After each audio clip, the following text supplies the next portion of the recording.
and honor unto Yahweh, Ba'ashem, Yahweh Shai, Ba'ashem, Rakah, Quadash. Right? Double honors unto the apostles and elders of Greatmillstone. Salutations to you Akim who go out throughout the four corners of the earth, risking your lives and putting your lives on the line to bring out this truth through the spirit and power of Yahweh Ba'ashem, Yahweh Shai, Ba'ashem, Rakah, Quadash. Shalom. Shalom. Right? We are Hebrew Israelites. We come out every week, week in, week out, in season, out of season, to prophesy the downfall of America, which in the scriptures is known as Babylon the Great, Sodom, spiritual Sodom, and spiritual Egypt, right? Spiritual Sodom for all the homosexuality that is pushed forth throughout the whole planet by these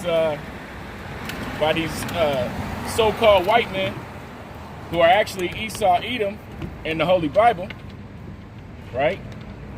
And Egypt because of the hard bondage, right? But soon ain't gonna be no work, right? You ain't gonna have no job to go to. We grab the grinding seat. Right, because, oh, this is it. Yep, farmers' casualties of Trump trade war, RT. Okay.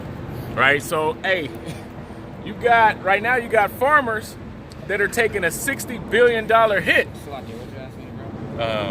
U.S. farmers. Grinder shall cease? Oh, the grinder shall cease. Ecclesiastes 12. And then you can just get into like the defeat of Babylon. Right, you got these farmers right now who are feeling the effects of Trump's trade war. See, what you people don't understand is this whole economy, it's all a setup. Right? They can inflate the money, they can put more money in the system, take money away because it's monopoly money. It's not backed by gold, it's not backed by silver, diamonds. The US dollar is a debt occurring system. Right? It has nothing to back it. So basically it's monopoly money. You can print it and nothing affects it because it's a Federal Reserve note. Basically it's an IOU. Right? So you're living on debt. Right? Because America's in debt to China, Russia. I mean, you basically any major power that's out there, America's borrowing from them, right, to keep this place going. Because really, this is just a large concentration camp for you so-called Negroes, Latinos, Native Americans, and Seminole Indians, who are the Israelites according to the Bible, right?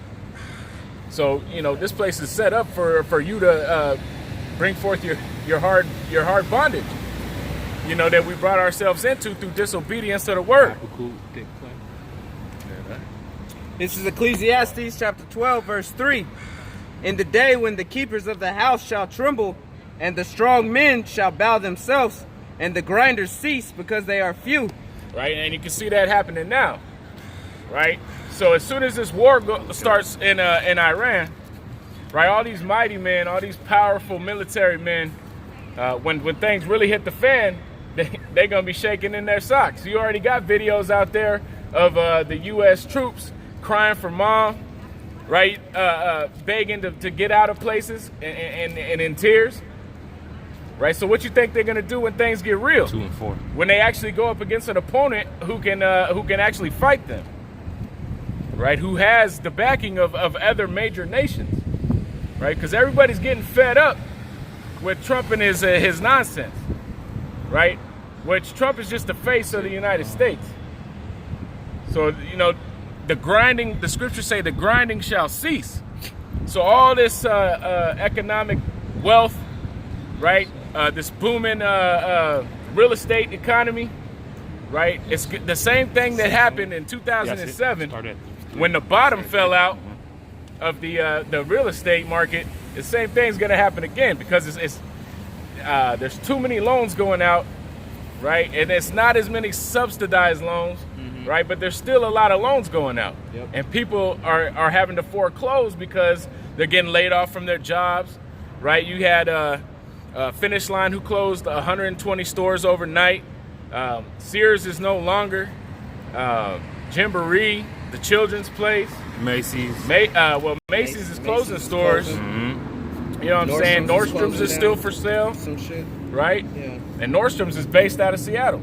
Starbucks is closing stores. Right? When you see Starbucks closing, you know there's a problem. You know what I'm saying? You know there's a problem. And what's going to happen, this article kind of gets into it.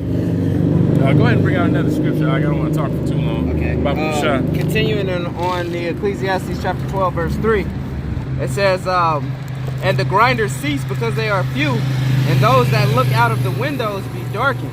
Right? Hey, the grinders cease because they are few. Right? So when you look at the Midwest right now, they already got rid of all the industrial and sent it to China and all these other countries, right? So that kind of took a hit on the market. And now you got these farmers who are $60 billion, making $60 billion less than they did in 2017. $60 billion. They were making $90 billion a year on exporting goods. They're making $32 billion a year now. And you had these football players fighting on how much, or the football players and the owners fighting on how to split fucking $100 billion. Right. Exactly. And that's the foolishness of this society. Right? They gave them a stipend. They gave the farmers a stipend of $16 billion, but it was a drop in a bucket compared to what they need. Right? We're talking about $60 billion that they're lacking. Right? So as the grinders cease, as the scriptures say, that's why you're starting to see this decline in exports and imports, because that's what this whole trade war is set up to do. Because ultimately, man, all of these countries are in cahoots. Right now, something's going to go bad and something's going to go wrong, which is going to cause them, scriptures speak about them hating the whore. Right? The 10 shall hate the whore, meaning the EU and NATO are going to turn. And these other nations are going to turn on America. But right now, don't get it twisted. They're in cahoots. They're trying to bring forth this microchip. So they need the economy to collapse. They need this war to happen. They need martial law to kick in. So they have a reason. It's called pressure from above and pressure from below. Order out of chaos. Order out of chaos or something like that. Ordo de chaos or something. Order out of chaos. Right, so this devil has been studying the human mind for a long time, and he knows how to play it. He knows exactly what to do to get these sheeple, these people who walk around dumb, deaf, and blind, to do what he wants them to do. And he knows how severe it has to be for most people to want that chip. So that's why this famine is going to start from these farmers not doing well, right? And even though there's an abundance of water right now from all these, floods and flash floods, a lot of that water is unusable. Because it's been contaminated now. The only place that's really flourishing with water right now is Colorado. But that's okay. The Most High is doing that so he can show his power. There could be plenty of water and there's still going to be a drought. That's how quick he'll come in and change things on you. Or give you too much water and drown your ass. That's right. Right? You never know. You be in an area, it start raining, you just like, oh, whatever. Next thing you know, that whole street has got a rushing, raging river coming down it. And then the street's gone because it eroded from the flood. Gone. Right? Now you floating up, belly up in the water, looking stupid. Because you ain't had no fear of you. How about Shimmy outside? Right? Quick precept. Baruch Shah. You were speaking about how this devil's been studying the human body, and they got a hold on it, basically. This is Ezekiel chapter 28, verse 3. Behold, thou art wiser than Daniel. There is no secret they can hide from thee. Right? Hey, wiser than Daniel because they have been given the understanding of these scriptures, and they know exactly what the Most High is going to do. They know that we are the children of Israel.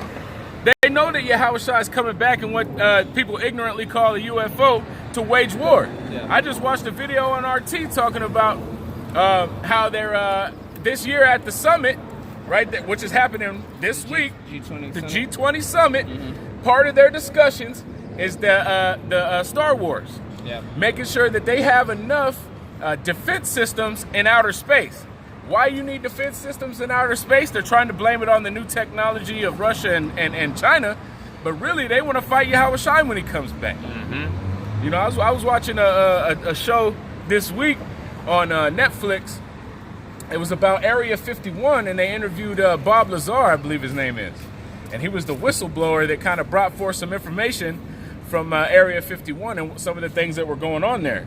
Now, it might just be that they had him blow the whistle on some fake stuff to deter you from what's really going on out there.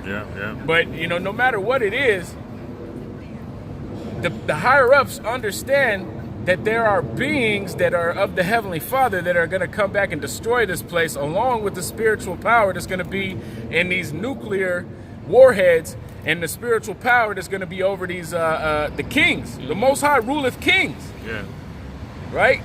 Daniel 4. So he's going to put it in their mind to turn on Babylon, the great whore, and send off 200 2,000, what is it? 200,000, which is 200 million missiles, right? And you know, it might not be that many missiles, but there's that many nuclear warheads in those missiles, right? So that's going to be happening, and they know that during that time, Yahweh Shai is going to come back because, hey, all these sightings that are coming forth, it's just because of technology. You can pull out your smartphone now, and they can't deny it anymore, right? So it's a heavy topic. There's briefings going on, and the CIA, FBI, and government officials have to be briefed on the UFOs now, right? What's the scripture say? 2nd Esdras 6. He shall start to visit the world which he made, right? Because of all the things that are going on, right? The uproars of the people, the earthquakes in diverse places, right? But all that, all of those things are signs leading up to what we're about to go through. You know what I'm saying? And the grinding shall cease, as the scriptures say. And we're starting to see the effects of that, and Trump is orchestrating it beautifully through the spirit and power of the Most High. Because no man can direct his own steps. This is Daniel chapter 4, verse 17.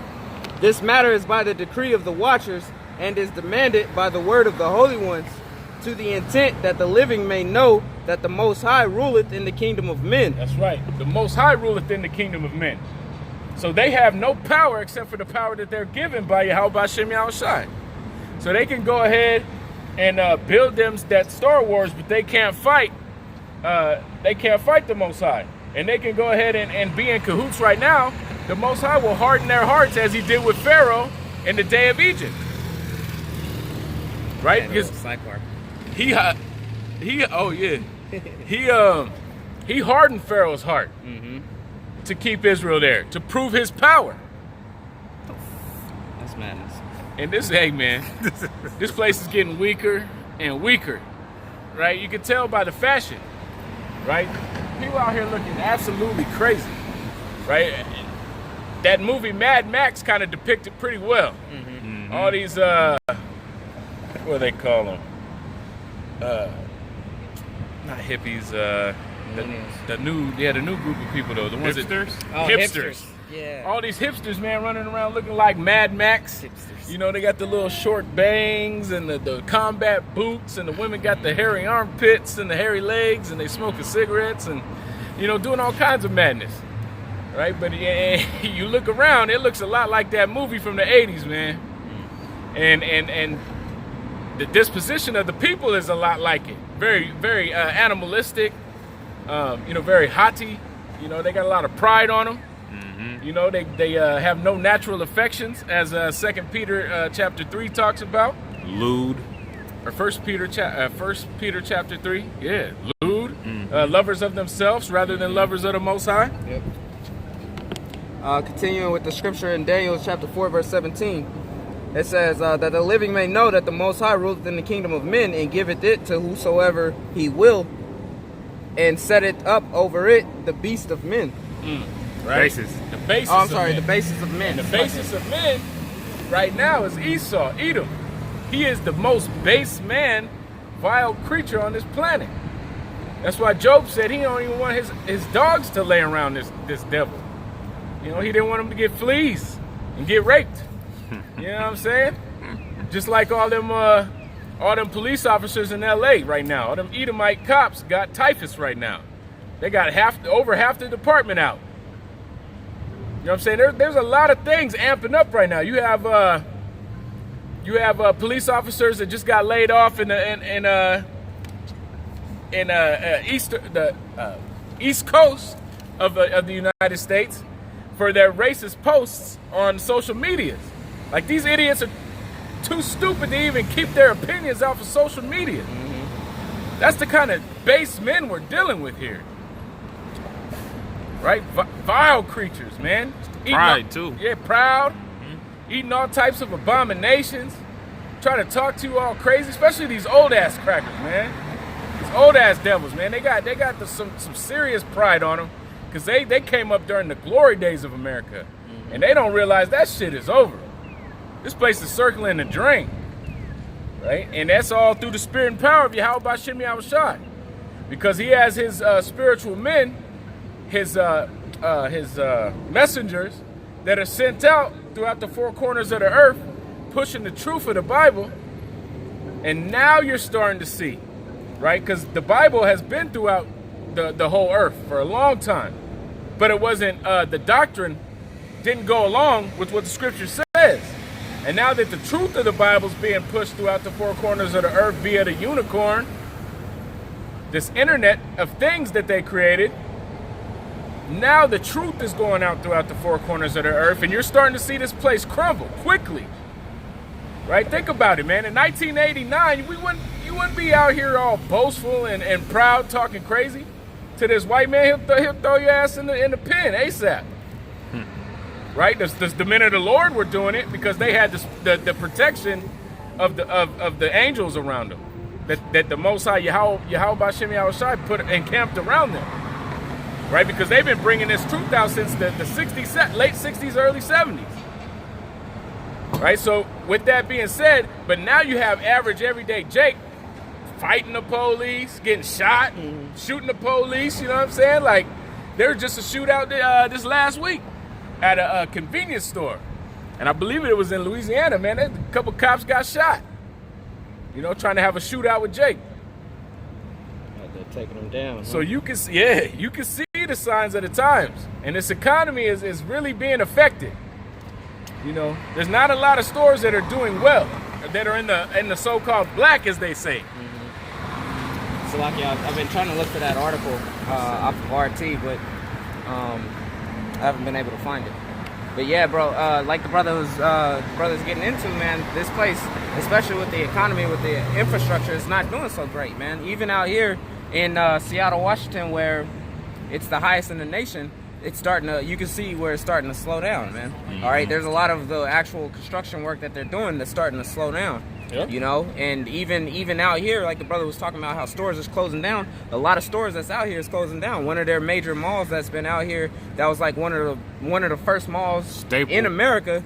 You know what I'm saying? Northgate Mall, which is, you know, not too far from here. Yeah, that was the original indoor mall, and it's closing down, man. Yeah. They're gonna place up practice rinks for the hockey team in that place, man.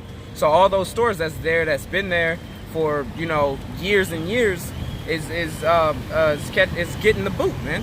You know, and that it just goes forth to show that this place isn't doing as great as it used to, man. These people, they're off of credit. The brother was getting into debt. These people is based off of that credit, man. They're based off of their whole financial structure is based off of putting yourself into debt, man.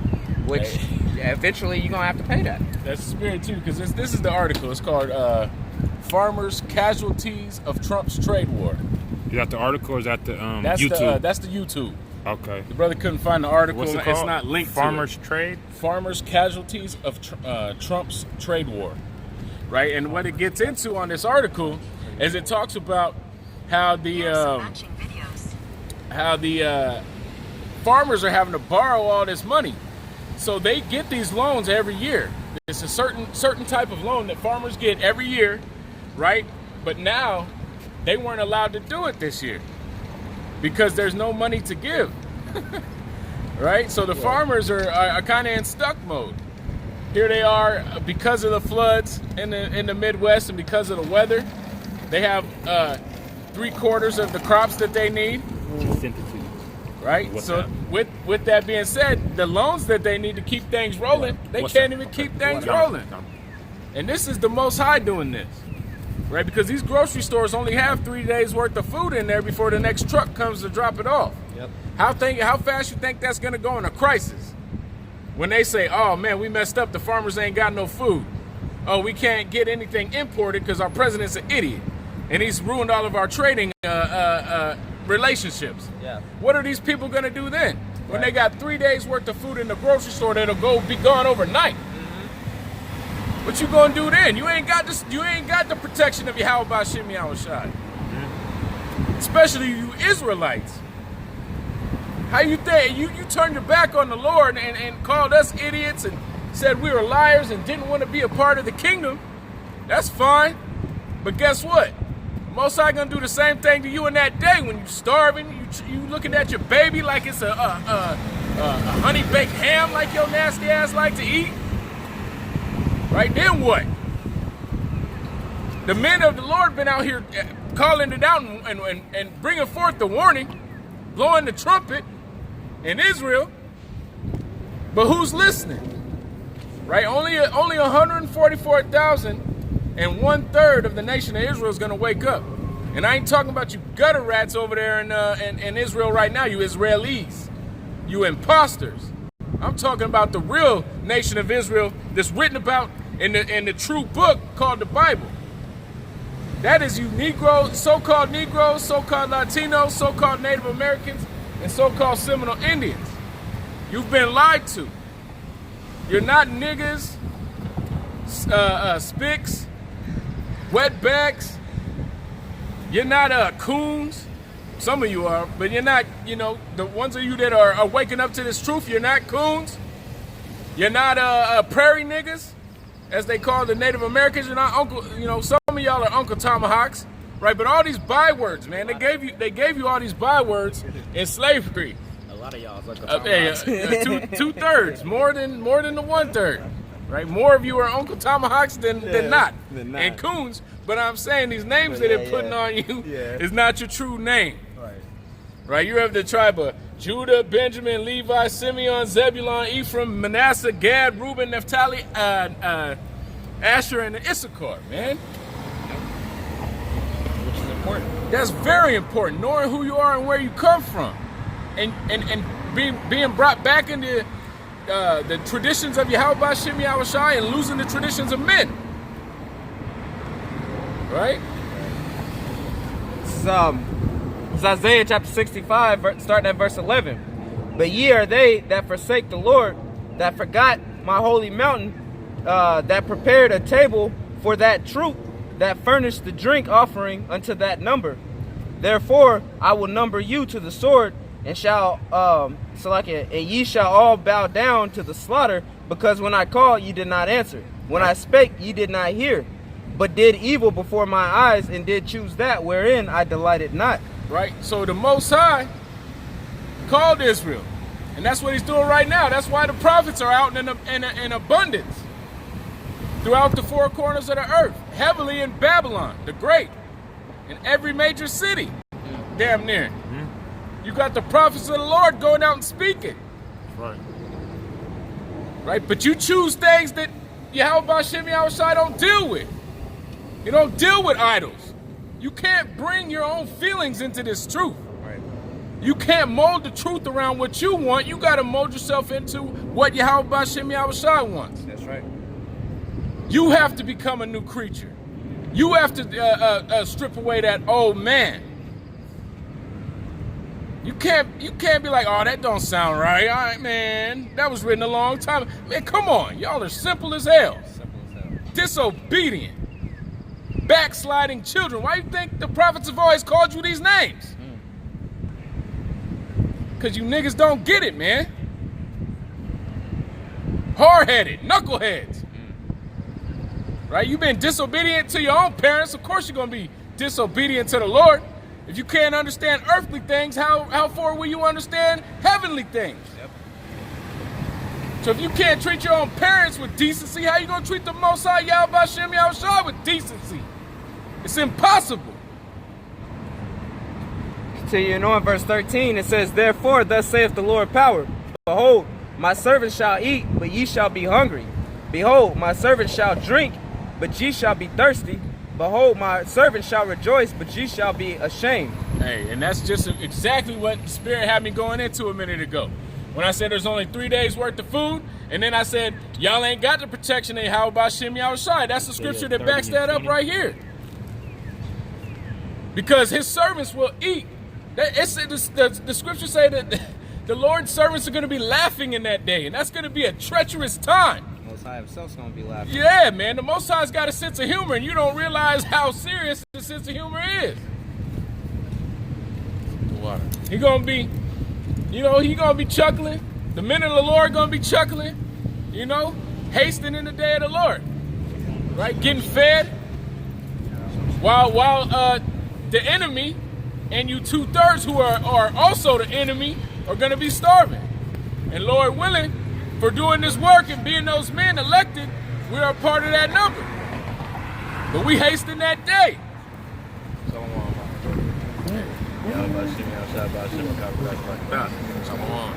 Right, and that's why we look forward to these wars and these trade wars, because that's doing nothing but issuing in that chip, that RFID microchip, which you people don't believe is the mark of the beast, which you're sadly mistaken. So all of these trade wars that's affecting our farmers, right? That $60 billion deficit that they're in, that they can't get out of, that $16.1 billion that they try to force into the farming community that did absolutely nothing, you are going to feel the effects of that, right? And that's part of the famines that are called for in these scriptures. Famines of the word. And you're starting to see that. All these things that you can't bring out on these devils anymore on YouTube. You can't say things that are so-called anti-Semitic, right? Massa don't like it when you talk to him like that. And you simple niggas, you shying away from it. But what's funny is 80% of the world is Shemitic. Yeah. You got Ham, Japhet, and then everybody else is Shem. That's right. So they're full of shit, like, to not even say that, oh yeah, you're a Semitic type people also. Right. And that's the tomfoolery that goes on here in America. Right? The Hollywood smoke and mirrors that goes on here.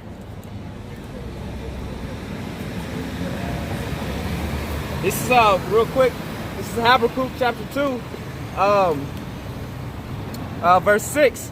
Shall not all these take up a parable against him, and a taunting proverb against him, and say, woe to him that increaseth that which is not his, how long? And to him that ladeth himself with thick clay. And who did that? Who increased that which is not his? Esau, Edom, the so-called white man. Right? He took this land which was not his and increased it. And he did the same in Central and South America. Right? Just because one's called Spanish, one's called British, and one's called Portuguese, it doesn't matter. They're all from the house of Esau, Edom. Period. Bottom line. They can hide themselves all they want to, as the Bogars did and the Khazars did. But we're on to you, Esau. It's over for you, man. This whole place is crumbling before your very eyes. And we know that it's all part of your plan to issue in that chip with the one world government. We're not ignorant of your devices. If you can grab that. Or if you got something, just bring it out. Because he said can't talk nothing about the so-called Jews, right? So this is Isaiah 29:20. For the terrible one is brought to naught, and the scorner is consumed, and all that watch for iniquity are cut off. This is the point. That make a man an offender for a word, and lay a snare for him that reproveth in the gate, and turn aside the just for a thing of naught. Hey, and that's happening. That's happening heavily right now in South Dakota. They came up with all these laws, and guess who came up with the laws? What's that big oil company that Dick Cheney, Halliburton, and whatever they changed their name to? They're the ones coming up with these laws. How is it that they're not a part of the government, but they're making laws? Right, so you have them saying that if anybody comes up against them building, continuing their pipeline, they're going to be thrown in jail because they're basically taking away their freedom of speech. And that's exactly what that scripture's getting into. They're setting up snares so that Jake want to go out and protest. And it's really, the verbiage in those laws is so broad that you could be at home doing a video in your house, say something about it, next day your door get kicked in by the FBI and you go into jail. They said that these if the media goes and covers it and does a story on it, they could be arrested. So hey man, it's coming. The signs of the times are showing you. If you can discern it, discern it. And you know, like the elder brothers in this camp are pushing. It's time to really dig in and start searching your soul out and preparing yourselves for these things that are coming. And with that, we're going to switch it up. I'm going to read the last scripture that brother asked for. This is 2 Corinthians chapter 2, verse 11. Least Satan should get an advantage over us. Should get an advantage of us, for we are not ignorant of his devices. Which is, you know, that's the point, man. The brother was bringing out a whole slew of things that these Edomites is up to, all right, and things that may potentially catch people in snares. But it's not going to catch this. It's not going to catch the men of the Lord in snares, man, because we're not ignorant of the things that this devil is up to, man. That's right. All right, we're constantly watching our enemy because we understand that he is indeed our enemy, man. All right, can you get that never trust thine enemy? Go with the show, yeah, real quick. And that's the point. We don't trust our enemy, brother. You're gonna have to hold that umbrella at more of an angle. Yeah, Like right there is cool. Hey, we're not gonna be taken up in the confusion that Esau's putting out, because that's all they ever do, man. All right, that's the only thing they're doing. The brother was speaking about how the grocery stores only have about 3 days worth of food, you know, and these farmers ain't getting enough money to continue with the agriculture. And that's not even speaking about if this country gets caught up in another drought like it did last year, man. All right, that's not speaking about if there's a whole bunch of wildfires like there was last year. All right, that's not, you know, in that agricultural, the Great Plains, and then also over here on the West Coast where they do a lot of agriculture, man. You know, it's a dangerous place for these farmers, man. Yeah. For them to be trying to bring forth a yield, it's dangerous. Not to mention they're not following the land Sabbath. They're not letting the land rest. All right, so the land really doesn't even want to give forth a yield in the first place, man. All right, and who's to say the Most High doesn't send a giant herd of locusts around here, man? You know, and just pick everything clean. Yeah. But Esau Edom, he doesn't think about things like that, man. He's only focused on continuing in his own progression and pushing everybody else down, man. Yeah. You got that? Yep. This is Ecclesiasticus in the Apocrypha 12:10. It says, "Never trust thine enemy, for like as iron rusteth, so is his wickedness. Though he though he humble himself and go crouching, yet take good heed and beware of him, and thou shalt be unto him as if thou hast wiped a looking glass, and thou shalt know that his rust have not been altogether wiped away." You see, and if you carry that mindset, you'll be able to tell no matter what. All right, no matter if they're smiling in your face and they're doing these nice things for you. You know, just thinking like in a work setting, right? Your boss might be cool. He might buy you lunch, right? He may fill your tank up with gas and all this other stuff, man. You can't actually trust your enemy because, hey, if you was to wipe away that glass, man, you would notice that the rust is still there, man. Yeah. They may not show it all on the forefront, like the brother was speaking about how the guy got in trouble speaking on his social media, speaking his mind on the social media. You see, these Edomites, they understand that they can't always just speak their mind. They put these laws in place where hey, people are protected, man. People got protected rights, all right? Yeah. You can't just say whatever the hell you want to. You're going to get in trouble, you know? So some of the Edomites is actually thinking about that, like, all right, I can't actually say this. I can't say you're a fucking nigger. But in his mind, he can think it all he wants to, man, all right? Because he's still your enemy at the end of the day. Can you get Proverbs, what's that? Proverbs 11 and 21, I believe. All right. See, that's a problem that the 2/3 that's a problem with the 2/3 of the nation of Israel have, man. All right. They believe that they can just go and trust their enemy, man. They believe that they can go onto these heathen nations and do as the heathens do, and everything's gonna be all right. And that's not the case, man. All right. The Heavenly Father chose us from these heathens, man. Okay. He chose us to be a precious nation unto Him from these damn heathens, man. Yeah. All right, He separated us away from these heathens, meaning that the vile bullshit that they're up to, that's not what we're supposed to be involved with, man. Yep. All right, and if you do go and get yourself involved with that, hey, the Most High is a jealous power, and He's gonna deal with you. That's right. That's right. This is Proverbs 11 and 21.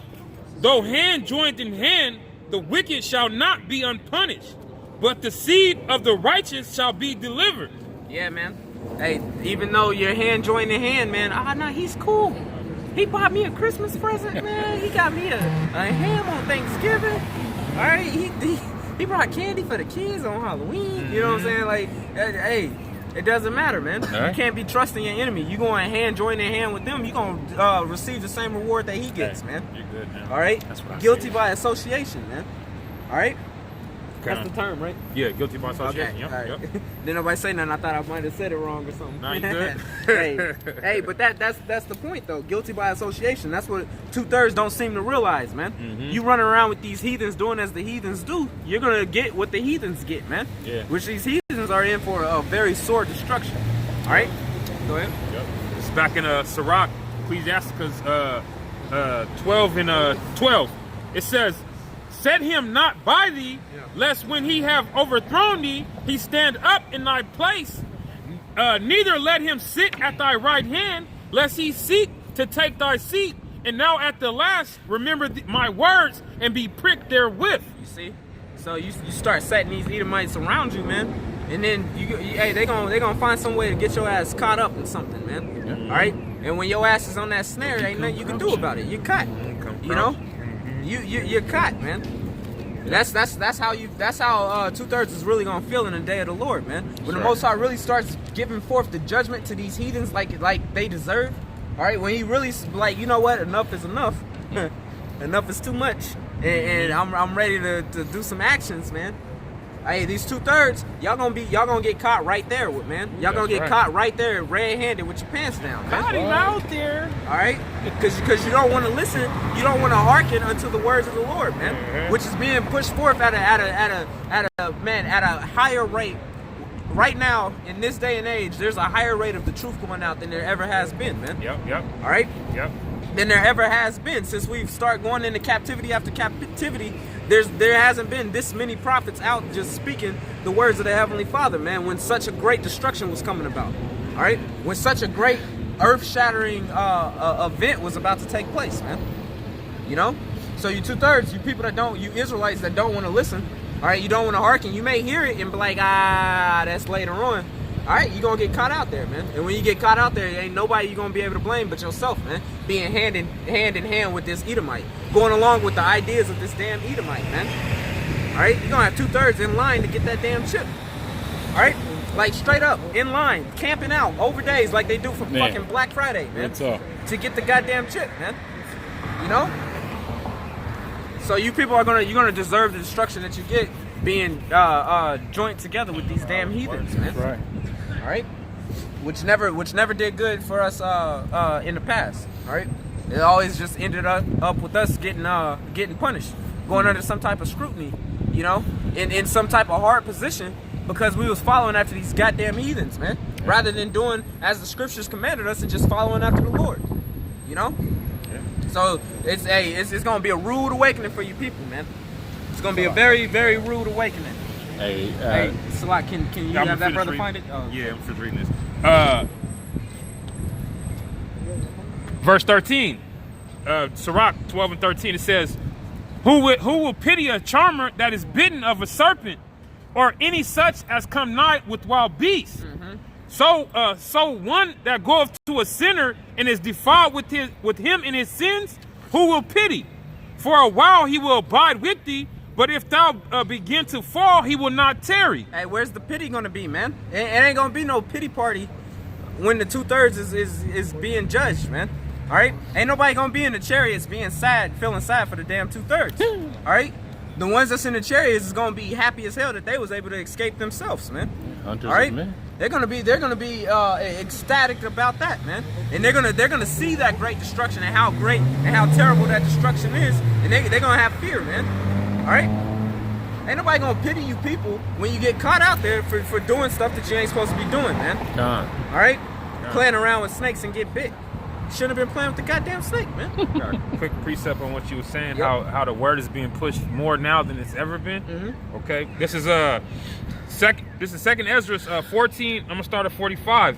"And it came to pass when the 40 days were fulfilled that the highest spake, saying, The first that thou hast written, publish openly, that the worthy and unworthy may read it.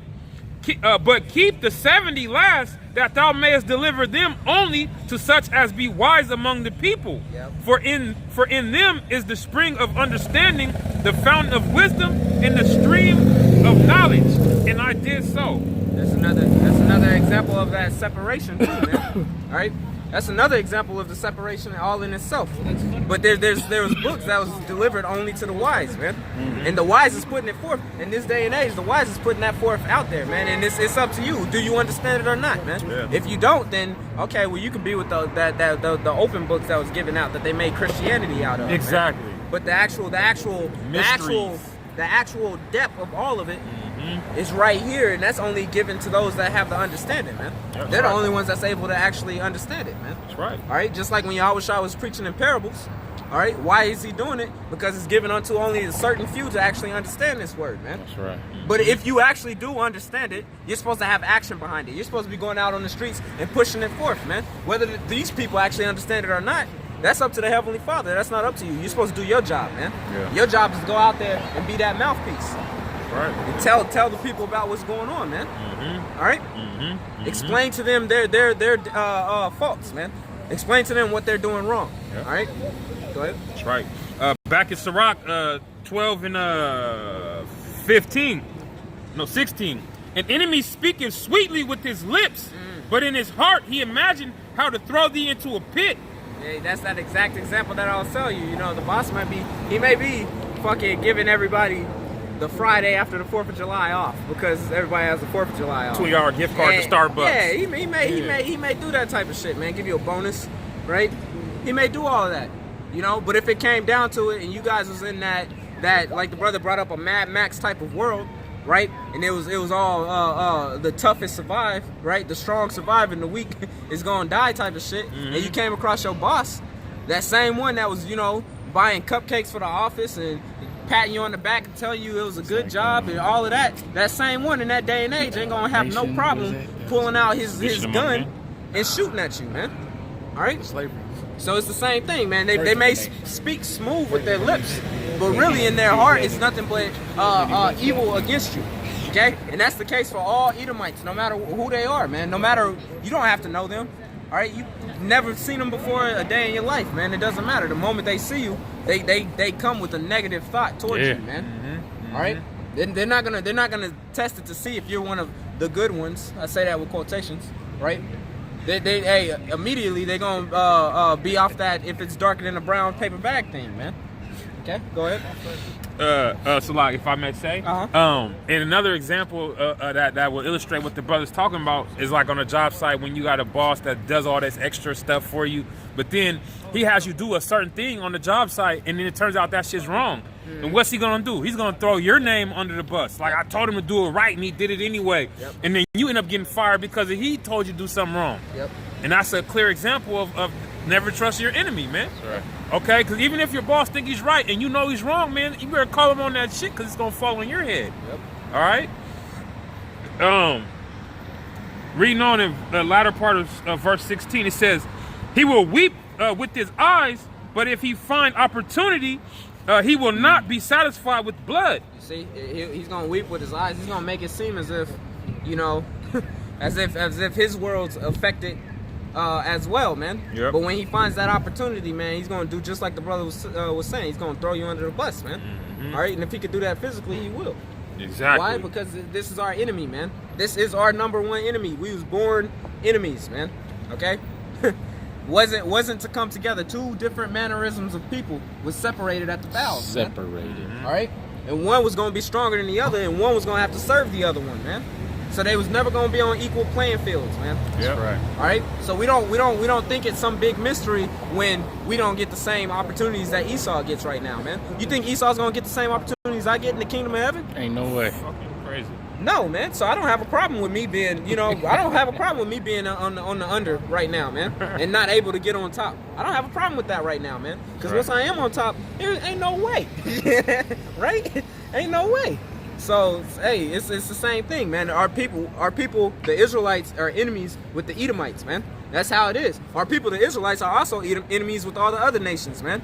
All right, the Moabites, which is so-called Chinese, the Ammonites, which is so-called Japanese. All right, the Ishmaelites. All right, them Sam people over there, right? The Hamites, man. You dirty ass fucking Africans, man. All right. All you people are enemies of our people, because the only thing you've ever done for our people is just cause a whole bunch of mischief, man.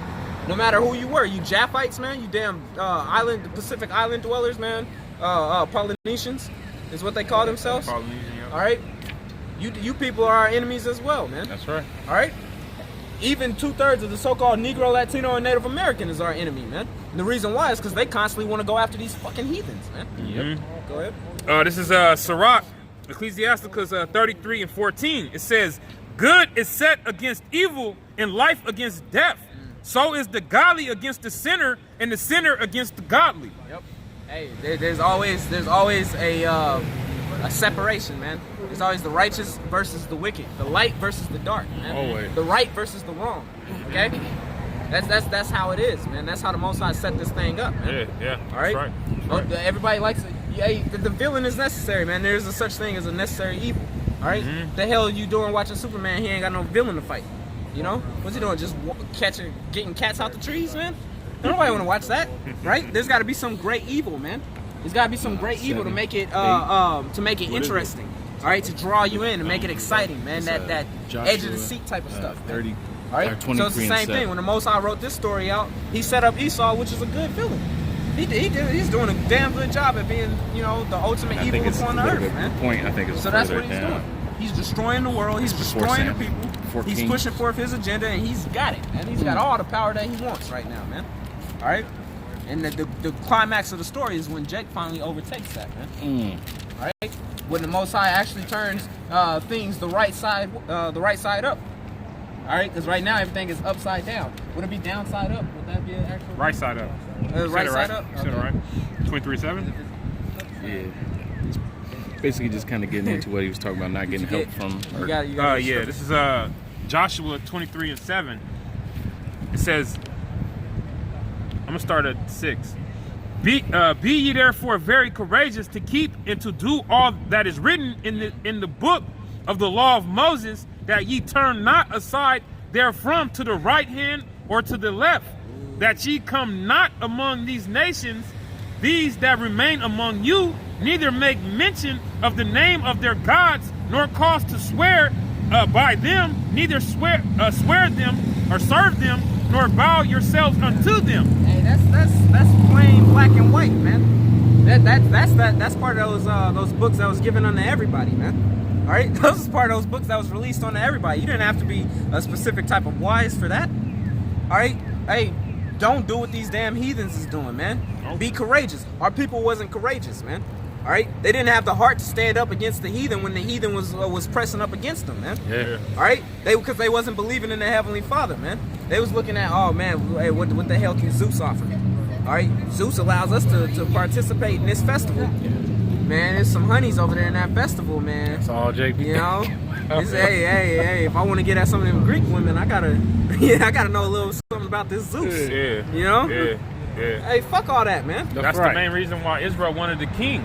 Yeah. So they can be so Like they the can have a license to do wickedly, man, because they didn't have the Most High judging them at every given point and every second. Yeah, man. Hey, because the sentence against the evil worked, man. It wasn't executed speedily. Yep. Hey, but it's the dumbest thing.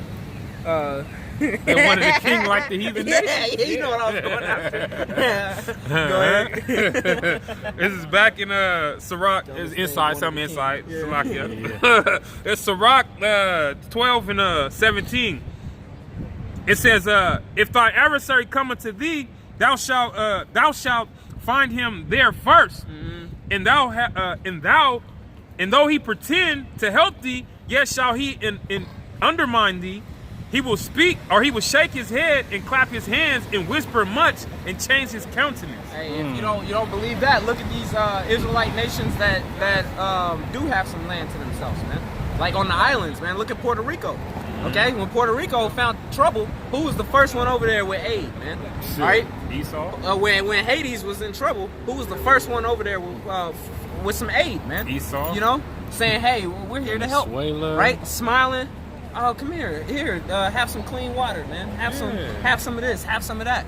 All right, you fast forward 10 years away from that, man, and look at the situation, man. All right, look at the wound that's been laid underneath them, man, allowing these Edomites to come in to help. All right, now Esau owns your goddamn land. All right, somehow he done drafted up some damn documents, but that because he saved you from this calamity, he now has everything that was yours, man. Yeah, he got the right to your minerals. Right to the best of your shit. Yep. To the best of your shit that you wasn't going and digging it out of the earth because it was perfectly fine in the earth, man. So the Bible, you didn't even know you had those minerals in your damn land. You know it was there. How the fuck did this man come survey our land without us even knowing, and now he come and he stole everything that we got without us even knowing we had it? You didn't even know. That's Esau for you. That's the situation you find yourself in, man. Trusting in your enemy, man. That's it. Thinking that it's all gonna be cool, man. Yeah. All right, this isn't that high school nemesis that you have a fight with and then y'all become the best of friends. Nah. That ain't how this works, man. All right, this is that blood boiling, pure anger each time you see each other, man. Ready to take each other's heads off, man. All right. Enemies to the core. It's written in your DNA that you're not gonna come together, man. All right. And after these Edomites went through the earth and caused all this destruction, man, done pissed off every people under the sun. Now they want to be the peace bringers, man. Now they want to be the ones that want to offer hugs, you know, that want to be cool with everybody and let everybody else have a turn, man. Hey, what's the name of their UN? The soldiers, the peacekeepers. Oh, the peacekeepers. Just like what's that movie? The Mockingbird, Hunger Games. Hunger Games. They was called the peacekeepers. Yeah. Crazy. Yeah, man. Hey, this Edomite is deluded, man. This Edomite is straight up deluded, man. Here it is. He done caused all this harm to people, man. Delusional. I was gonna say. Yeah, he deluded too. He's delusional. Yeah, he's deluded. That's the word. The water, bro. That's yeah, man. All right. He's all that. He's all that, man. This guy. You can't trust this guy, man. No. You can't put this guy happy in your thoughts at all, man. Because whenever the sons of Jacob come to present themselves, there's also another that comes to present themselves also. What's going on? What church are you? Nothing. What church are we? We are not a church, man. We are the original Israelites according to the scriptures. The ones that the scriptures are speaking about. The ones that the scriptures are speaking about. We are those. All right. Now, you guys from Israel? Oh no. No. What are you? United States. Okay. Oh, yeah. Okay. What's your national? What's your ancestry, man? Ancestry. Yeah. I don't know. I didn't make any. Never. I didn't make it. All right. So, all right, man. You are the 12 tribes of Israel, right? Yeah. I'm going to say a prayer. You tell me what prayer I say, okay? In Yiddish? Not playing this game. We don't. Your prayer. Look, you can keep your prayer, man, because your prayer is not going to help us. All right, none of that is going to change the fact that we are actually the 12 tribes of the nation of Israel. It could be a prayer for you, but if you're not praying in the name of the Heavenly Father, What's the name? What's the name of God? What's God's name? Yahweh. Yahweh. Not Hashem. No. La'ah Hashem. Yahweh. Yahweh. No, not Yahweh. Yahweh. No, Yahweh. Yahweh. No, that's Yiddish. That's German. So you're Polish, No, German. It's not German. Yiddish? It's Hebrew. No, that's not Hebrew. It's 4 letters. That's not Hebrew. 4 letters. The 4 letters is a tetragrammaton. It's just 4 characters. It's 4 characters. That's a tetragrammaton. Tetragrammative.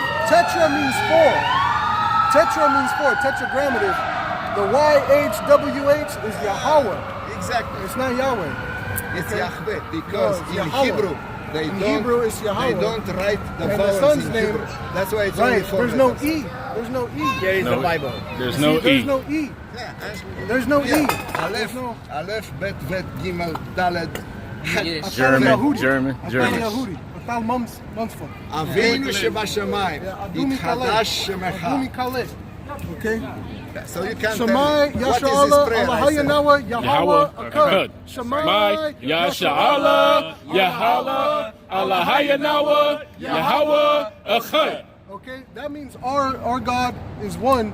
We are Israel. We are Israel. Not you. Wow. Not you. Because you go by your mother. Shema Israel. Yeah, hear Israel. Adonai Listen. Elohinu. Adonai. No, that's Yiddish. That's Yiddish. It's That's not real Yiddish. Hebrew. It's not Yiddish. Yiddish is Yeah. German. Yiddish. Right. This is Hebrew. No, that's Shema not Hebrew. Israel. This is the Shema. It's the It's most not holy. Israel. It's It is the Yasha most holy Allah. prayer in Yasha Allah. Hebrew. That's Shema our prayer. Israel. That's our prayer. These Shema people, Israel, your when prayer. you came Shema to Israel. the Caribbeans, Adonai when Elohim, you white people Adonai came Ahad. over, you came and you had to bring people that speak our language, and we greeted you with our prayer. That's okay. our prayer. So you converted to No, you converted. Yeah, you're the convert. You're a convert. Do you take Because you're Judaism, Oh, you Islam, are the and original you're Judaism. Jewish. Hey, No, how do we're you take the original people? Israelites. How do you take the people? You said you white people. Do you take the people Yeah. in the same? How did the Egyptian president said? How did you leave Abdul blacks? Nasser. to come back white? The Egyptian Abdul president. Nasir Gamal You know which from one. Egypt. That's He it. said, how did the real Israelites leave black and come back white? It's because you guys stole our identity. Yep. Thieves. How did you do that? By putting us in slavery. Shalom, peace be with you. No peace to you. No peace to you. No peace to you. Talia, who did? So they came up here like this is some type of joke or some type of game, man. Yeah, they thought they could just run Yeah. up in here and say what they wanted. Yeah, no, fuck all that shit. Shut Right? that shit down. That's right. Okay? And that's that stuff where, see, that so-called Holocaust, that was nothing compared to the Negro, the Latino, and the North American Indian indigenous people. You decimated us by 98%.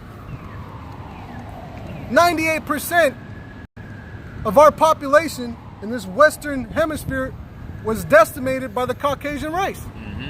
And then you have the same Caucasians claim that they're Jewish. Only like 60,000 of you got murdered, man, or killed. That ain't shit. Compared to millions. Compared to millions, get the hell out of here, man. So the jig is up, okay? No one's buying into your little game. Yeah, your pity. Fuck out of here, man. Pity party, man. Don't got time for this shit. Hey, that's beautiful, because that's right. exactly what the hell we was talking about as far as our damn enemies coming at us, man. Hey, all right, the Lord and you speaks, can't trust man. them. See, a regular 2/3 would have listened to all their little bullshit and would have had it. You would have let them put that curse on them and everything. I'm gonna say a prayer and blah, blah, blah. Nah, man, you ain't doing none of that. You ain't doing none of that. We're here already established in the name of Yahweh Shem Yahushai. We're not here to be listening to any other nonsense, man. If they don't come preaching the same Yahweh Shai, then they ain't of us, man. They're not a part of us, man. All right. So we're not gonna have no pity for you damn Jews when the rest of the world is slaughtering your ass, man. All right. We ain't gonna have no pity on you damn when you guys are over here in America getting blown up with missiles, man. That's right. All right. This is Micah 2:1. Woe to them that devise iniquity and work evil upon their beds. When the morning is light, they practice it because it is in the power of their hand. They covet fields and they take them by violence, in houses and they take them away. So they oppress a man in his house, even a man in his heritage. Great oppressor, man. All right, the great oppressor, the beast man Esau Edom. All right, the red Hebrew Edomite, man.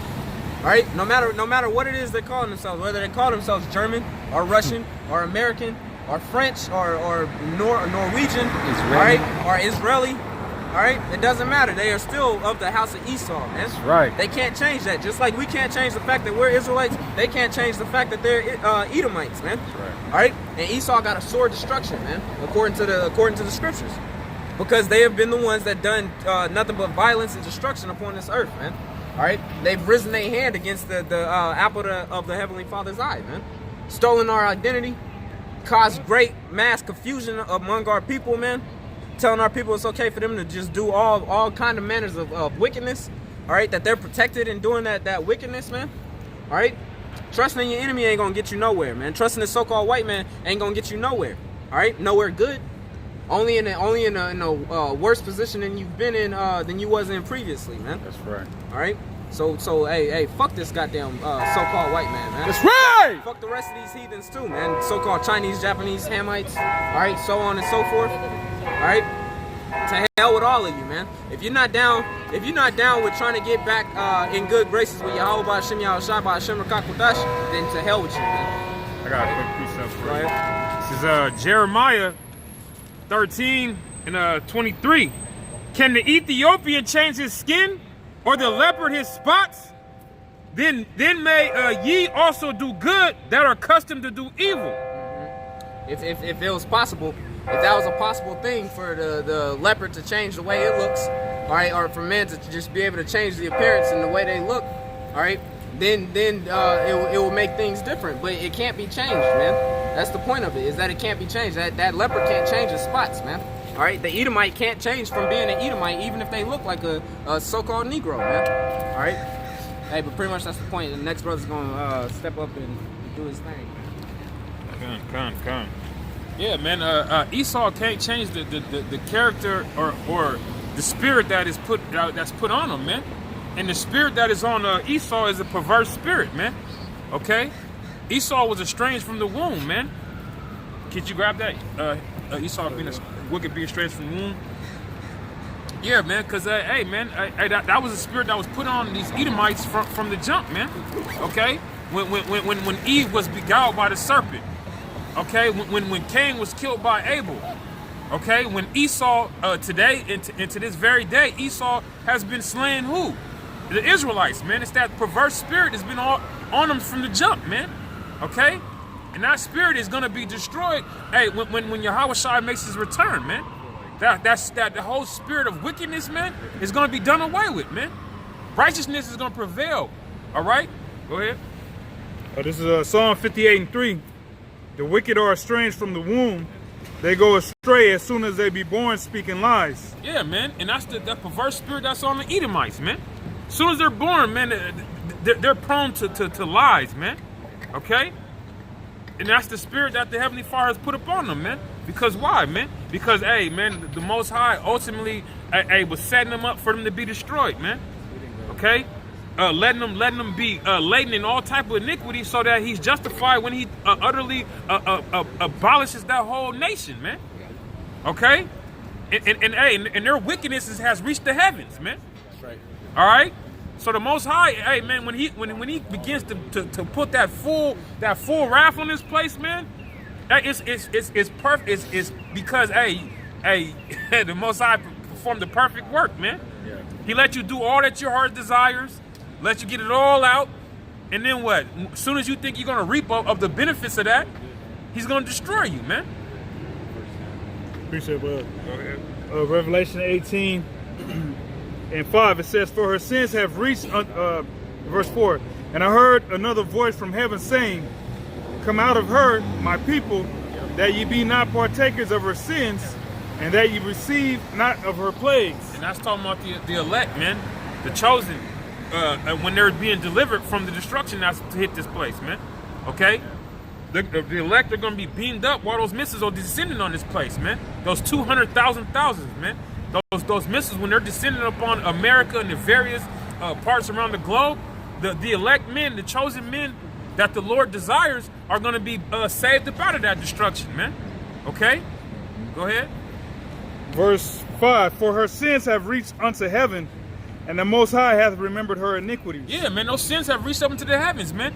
Every part of this earth has been defiled by blood, man. The blood of Israelites, man. There's nowhere that you can go on this planet that you will not be persecuted if you are an Israelite, man. Okay? Now, you might have confusion of faces, and you might think it's a heathen being destroyed, but yet still that's an Israelite, man. Okay, so those curses, they follow us anywhere we go, man. And that's part of the wickedness that has mounted to the heavens, man. That innocent blood being spilled, that's cursing the land. All right? Amongst other things, man. You got homosexuality, bestiality, pedophilia, okay? But they call us rapists and say that we want little girls and things. But you got actual men that are actually doing these things, and you guys have nothing to say against them, man. Why is that, man? Because good is set against evil, man. Though we do good, they count it as wickedness, man. Us out here on these corners preaching the word of Yahweh Shai is wickedness to these people, man. Because why, man? Because we're not preaching God is all love. We're not telling you that you're our neighbor, that we should love you. No, man, because you're not our neighbor, man. And if you was, why have you hated us like this, man? Does not the scripture tell you he that hated his neighbor is a murderer? Okay? And that's exactly what Esau is. You got some precepts. So like, all right, back in Psalm 58:3, the wicked are estranged from the womb. They go astray as soon as they be born, speaking lies. Their poison is like the poison of a serpent. They are like the deaf adder that stoppeth her ear. Yeah, man, because the ways of this world is so enticing to the wicked, man. That's that poison that you're being bitten with, man. Okay, oh, you only live once. It's gum right here. It's a big ass nigga gum right there. Oh, is that what that is? Yeah, it keep sticking on it. Yeah. I was wondering, like, the fuck, man. Yeah, hey, that's that poison, man. It's the philosophy. I was hoping that just was a shit, dog shit. Yeah, I was stabbing it, and my shit kept getting stuck. I'm like, what the fuck is that? It looked like it's part of the grass, but it's some gum right here. But yeah, that poison, man. That's the philosophies of this world, man. That Esau has perfected, man. That's so enticing to you. All right, that's the poison that Esau has, man. His lies and deception, man. Okay, and that's why we're out here. The prophets of the Lord are out here to break those strongholds, man. To break those lies, man. To free you from those chains of darkness, man. Which is this flesh, man. Okay. Psalm 58 and 5, which will not hearken to the voice of charmers, charming never so wisely. All right, and those charmers being the prophets, charming and breaking down prophecy, bringing out prophecy, but Esau ain't listening. You know. Yeah. We have piped on you, but yet you have not danced. Yeah, man. Because hey, man, this is a lovely song that we're singing, man. And for those that can sing along and can grasp these words and understand these words, hey, to you it was given. All right, but to the rest it wasn't given, man.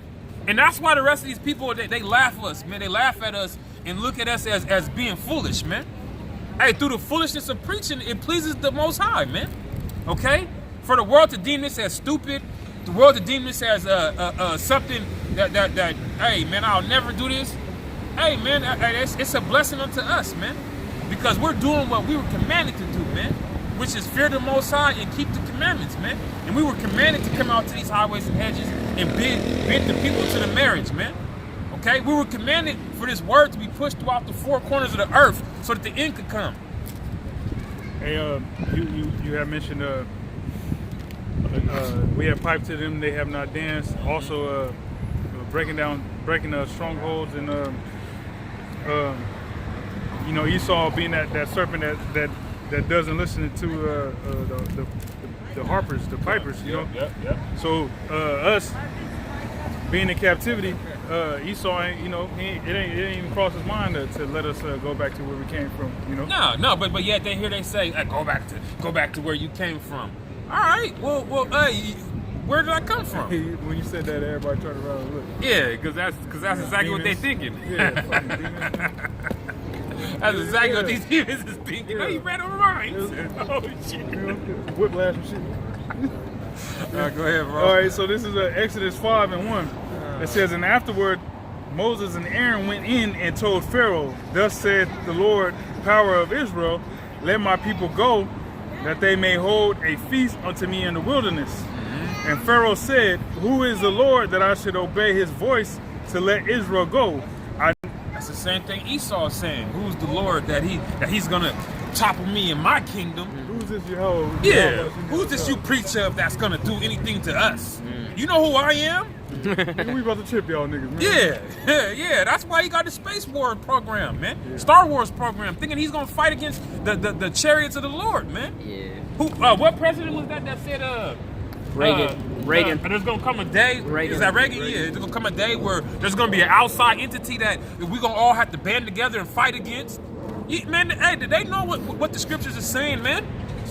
Hey, because that's in Ezra's, where it talks about how Yahweh Shai is gonna come with those laser beams beaming, and hey, man, it's gonna be a beautiful day, but they're not gonna be able to fight against the Lord, man. They're not. But the Lord's hardened their heart, man, for them to believe that they will be able to. Go ahead.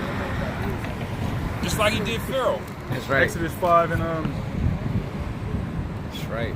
5 and 3, the latter part of 3, it says, lest he fall. Let me see. Exodus 5 and 3 at the top. It says, and they said, The power of the, Exodus 5:2. And Pharaoh said, who is the Lord that I should obey his voice to let Israel go?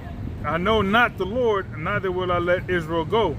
And he said, and they said, the power of the Hebrews hath met with us. Let us go, we pray thee, 3 days' journey into the desert, and sacrifice unto the Lord our power, lest he fall upon us with pestilence and with sword. And the king of Egypt said unto them, wherefore do ye, Moses and Aaron, let the people from their work get you unto your burdens? And Pharaoh said, behold, the people of the land now are many, and ye make them rest from their burdens. That's pretty much the point. But instead of Esau listening, he just digging himself further into a ditch. Yeah, exactly. Yeah, and the scriptures tell you about those that dig a pit are going to fall therein, man. So the pit that Esau is planning to dig for us, what happened to Haman, man? And all them heathens that were round about the day that we celebrate Purim, man. If you know the history of Purim, man, these heathens was trying to crucify the whole nation of Israel, man. Okay? And then what happened? The Lord turned that against them, man, and they fell in that same pit they was trying to dig for us, man. Okay? And that's what the Lord does, man. He recompenses those that trouble us, man. Okay? And Esau is planning to microchip the whole world, man. And that's something that the Lord said you better not take, man, as being an Israelite, man. To the rest of these nations, to hell with you. You take as many chips as you want, man. Yeah. But if you're an Israelite, you better not take that chip, man. All right? Yeah, this is 2nd Ezra 13, going in on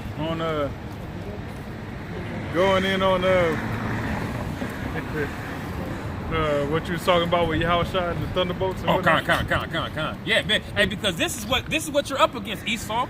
Okay, because the word of the Lord never comes back void, and this is written, man. Go ahead.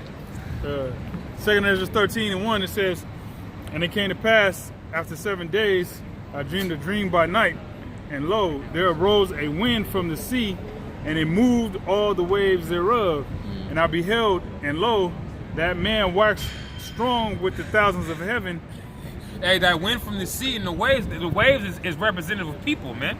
And that wind, that's Yahweh shining at that chariot, man. Okay? Yes, verse 3, and I beheld, and lo, the man waxed strong with the thousands of heaven, and when he turned his countenance to look, all the things trembled that were seen under him. Exactly, and that's Yahweh Shai, man. Okay, that's that man. Okay, with the thousands of heaven. That's the angels, the elect. Okay, with the chariots, man, coming in full strength, man. Coming to what, man? Destroy, man. They're not coming for no peace, man. They're not coming to make any treaties or bargains. Okay, they're coming to take one kingdom down and to set one up, man. And that's period, man. There's gonna be no prisoners of war, none of that, man. Okay, everything's gonna be destroyed, and then matter of fact, I'm let him keep going. Go ahead, brother. Yeah, it says verse 4, and whensoever the voice went out of his mouth, all they burned that heard his voice, like as the earth filleth when it filleth the fire. And all this, and after this I beheld, and lo, there was gathered together a multitude of men out of number from the four winds of the heaven to subdue the men that came out of the sea. Exactly, and man. That sea is talking about outer space. Because up top when it says there arose a wind from the sea and it moved all the waves thereof, because Yahushua is coming from the heavens and his waters out there. You know. Verse 6 it says, but I beheld, and lo, he had graven himself a great mountain and flew up upon it. That's that chariot, man. That's that big chariot. Damn, as big as a mountain. You think a mountain got taken off and threw it into the sky. That's how big the chariot was. Verse 7. But I would have seen the region or place whereout the hill was graven, and I could not. And after this I beheld it. Hey, it was so big he had to look around like, where the fuck is the Mount? Where that mountain still there? Get the flying from? You forget which direction Mount Rainier is. And, you know, like, oh shit. Oh shit. Yeah, he said, he couldn't find it. He was like, man, everything's intact. Yeah. So where'd this come from? Have you seen this mountain before in my life? All right, verse 8, it says, verse 7. But I would have seen the region or place whereout the hill was graven, and I could not. And after this I beheld, and lo, all they which were gathered together to subdue him were sore afraid, and yet durst fright. And that's Harmageddon, man. That valley of troops, man. Okay, the ones that are come to try to subdue the angels, mountain troops. Mountain troops. Like, I'm getting to mixing both of them together. It's the same exact thing with different names, but yet still Jehoshaphat is the valley of the location. Yeah. And Harmageddon is all the troops that's mustered at that location. Exactly. Yes. And all those troops are going to be all the nations, man. All the nations that were once fighting against each other are going to turn and try to protect themselves against the power of Yahweh, man. His son, man. Okay. Hey, also, all those y'all brothers went into the peacekeeping troops. Yeah. The UN troops and all that. Oh, they're gonna be gathered there too. All them NATO troops, the UN troops, American troops, every troop Russian, from all of them. That's why it's called a world war. That's because all the nations of the world are all gathered together to fight against each other, man. All the military powers. All the military powers. Go ahead. Verse 9. And lo, as he saw the violence of the multitude that came, he neither lifted up his hand nor held sword nor any instrument of war. But only I saw that he sent out of his mouth as it had been a blast of fire. Laser beams. Yep. Zapping.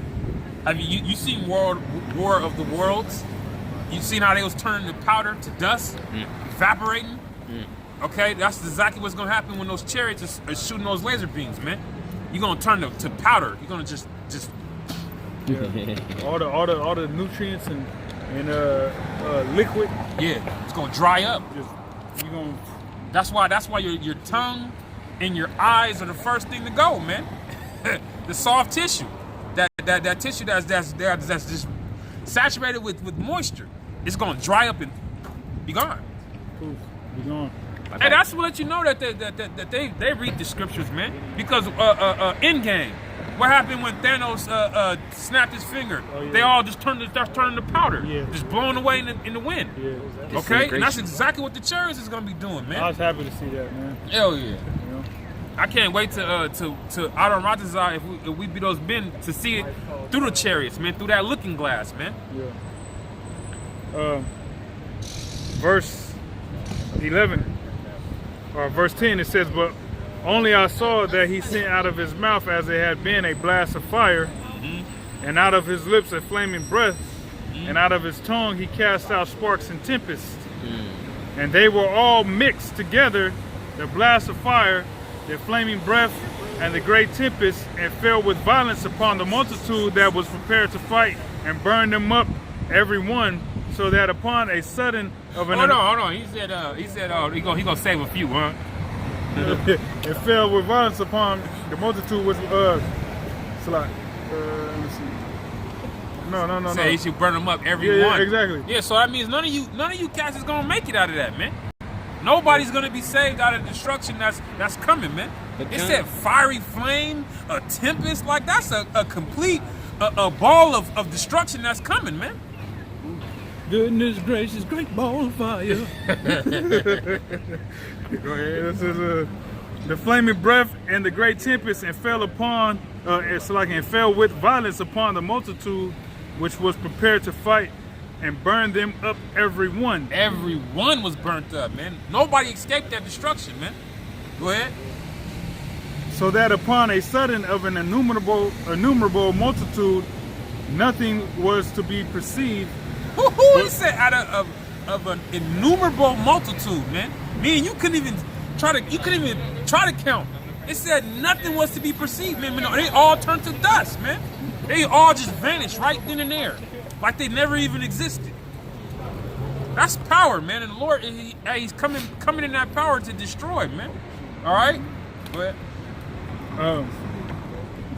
but only dust and smell of smoke. When I saw this, I was afraid. Hell yeah, and you should be afraid, man. Because it's a terrible thing to fall into the hands of the living power, man.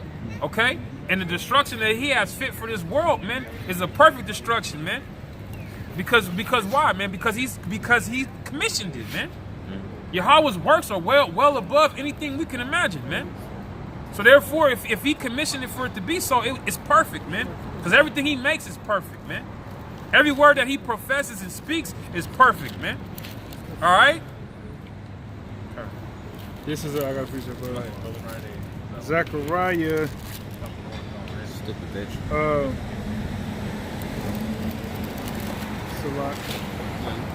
This is Zechariah 14 and 12. It says, "And this shall be the plague wherewith the Lord will smite all the people that have fought against Jerusalem. Their flesh shall consume away while they stand upon their feet, and their eyes shall consume away in their holes." Yep, and that goes in what I was saying, man. That soft tissue. That soft tissue, hey, it's the first to go. It's the first to go. It said their tongue shall consume away in their mouth, and their eyes in their holes. Yeah, that's from that nuclear heat that's gonna be on this planet, man. Okay, when those 200 million missiles descend and when they explode, that wall of fire that's coming with it, man, it's gonna evaporate you people, man. As well as those chariot beams coming, they're gonna evaporate you people, man. All right, so it don't matter how you slice it, man. You're gonna see destruction one way or another, man. That's right. Go ahead. And their tongue shall consume away in their mouth. All right. And their eyes shall consume away in their holes, and their tongue shall consume away in their mouth. And it shall come to pass in that day that a great tumult of the Lord shall be among them, and they shall lay hold every one on the hand of his neighbor, and his hand shall rise up against the hand of his neighbor. You know, it's gonna be all out chaos, man. Yeah. It's gonna be hey, matter of fact, get that in Ezra, the sedition among men. You know, hey, it's gonna be sedition, man. Hey, it's gonna be an all-out war, man. It's gonna be a civil war and a world war all in one. Okay? Because because these Americans, they're not about to let their guns go. And that's the first thing Esau's gonna want to take is everybody's guns. So why? So you can be defenseless. So you can't fight back, man. All right? And these are all prophecies of the end, man. All right? Go ahead. This is 2 Ezra 15 and 14. Woe to the world and them that dwell therein. Whoa, destruction, man. To the world and them that dwell therein. Go ahead. For the sword in their destruction draweth nigh. Exactly. The sword is a modern day projectile, whether it be a missile, a rocket launcher, a arrow, a gun, a bullet. Those are all modern day swords, man. Instruments of destruction. Go ahead. And one people shall stand up to fight against another, and swords in their hands. Exactly. One people shall fight against another, man. That means the Asian man is gonna fight the black man, so-called. Okay, the so-called white man is gonna be fighting the native man. Okay, the so-called Russian is gonna be fighting the Ukrainian. Hey, and you two are of the same stock, man. Okay, well go ahead. That'll be the black fighting the Mexican right there. Yeah, exactly. Verse 16. For there shall be sedition among men, and invading one another. They shall not regard their kings nor princes. Exactly, and that's what sedition means, man. It means an uprising against the government, man. It says incitement of discontent or rebellion against a government.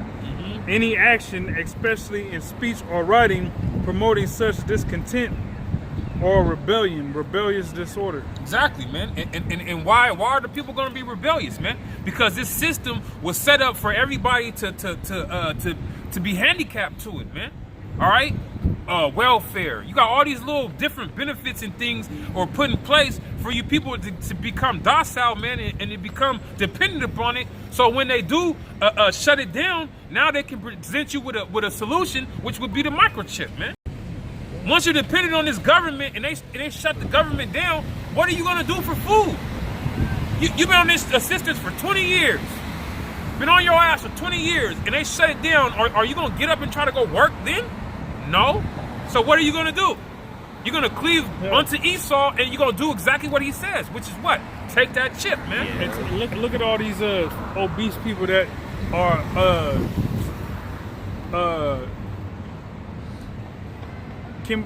dependent upon a wheelchair. Yeah. You know what I'm saying? When the government collapses, what the hell they gonna do? You know what I'm saying? Besides die.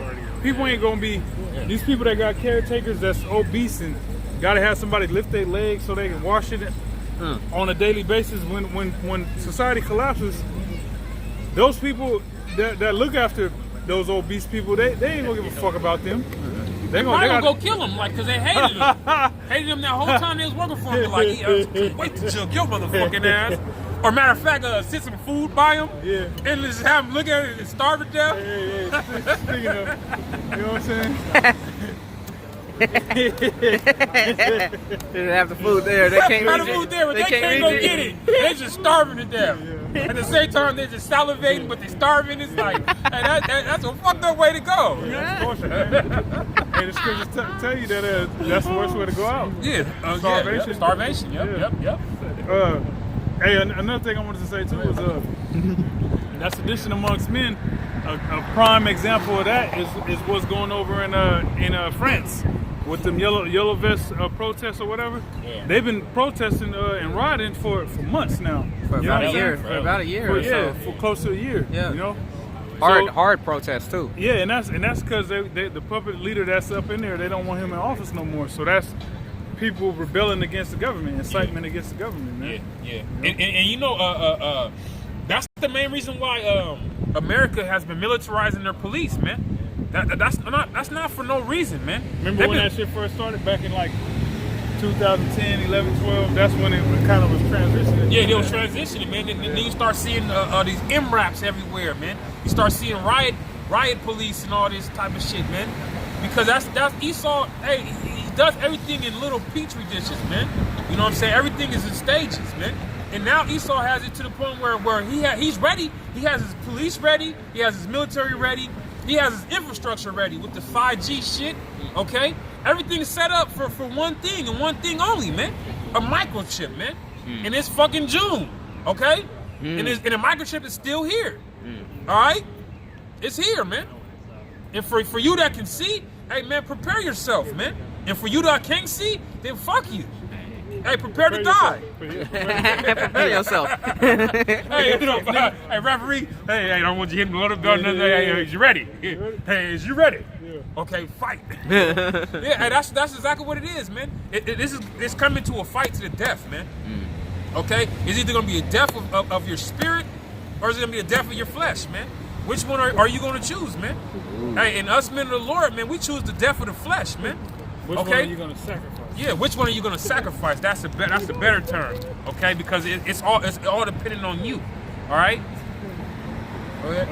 Something's gotta burn. Back in 2 Ezra 15 and verse 16, it says, "For there shall be sedition amongst men, and invading one another. They shall not regard their kings nor princes." Hey, look at like we mentioned in France. The people they ain't regarding the police. No, hell no. You know what I'm saying? If there's politicians out there, and they gonna get it too. Yeah. You know what I'm saying? They throwing cocktail bombs, throwing bottles. Yep. They're running up with bats, smacking and running back into the crowd. They're doing all type of shit out there right now, man. And then there's stuff that they're not even showing on the media. Mm-hmm. People getting their hands cut off, fingers cut off, limbs. You know.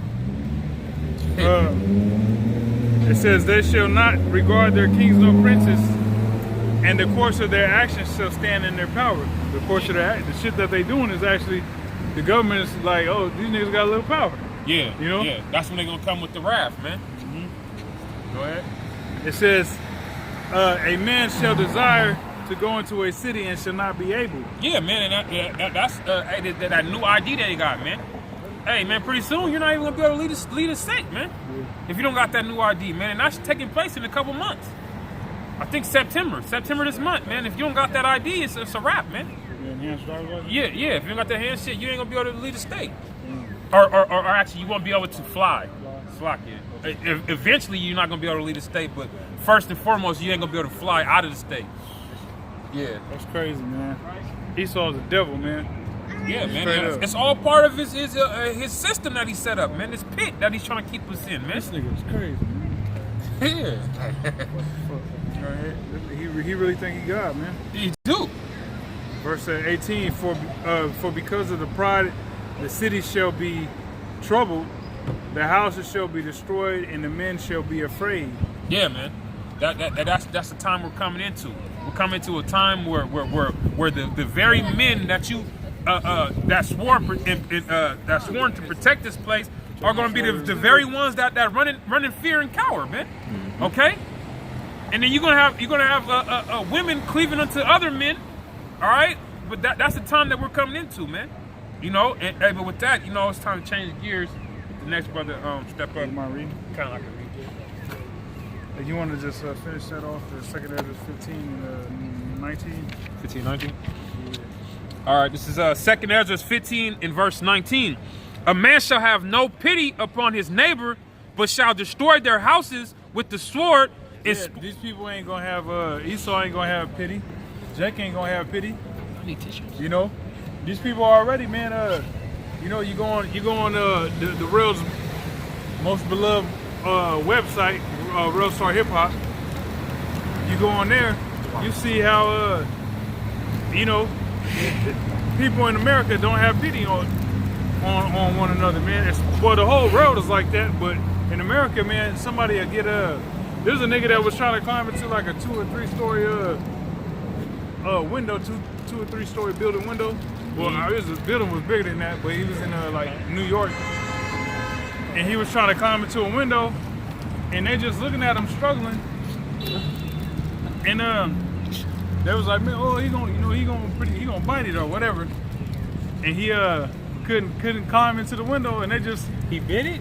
He fell down like from probably like from the top of where that sign is, the bottom of that sign.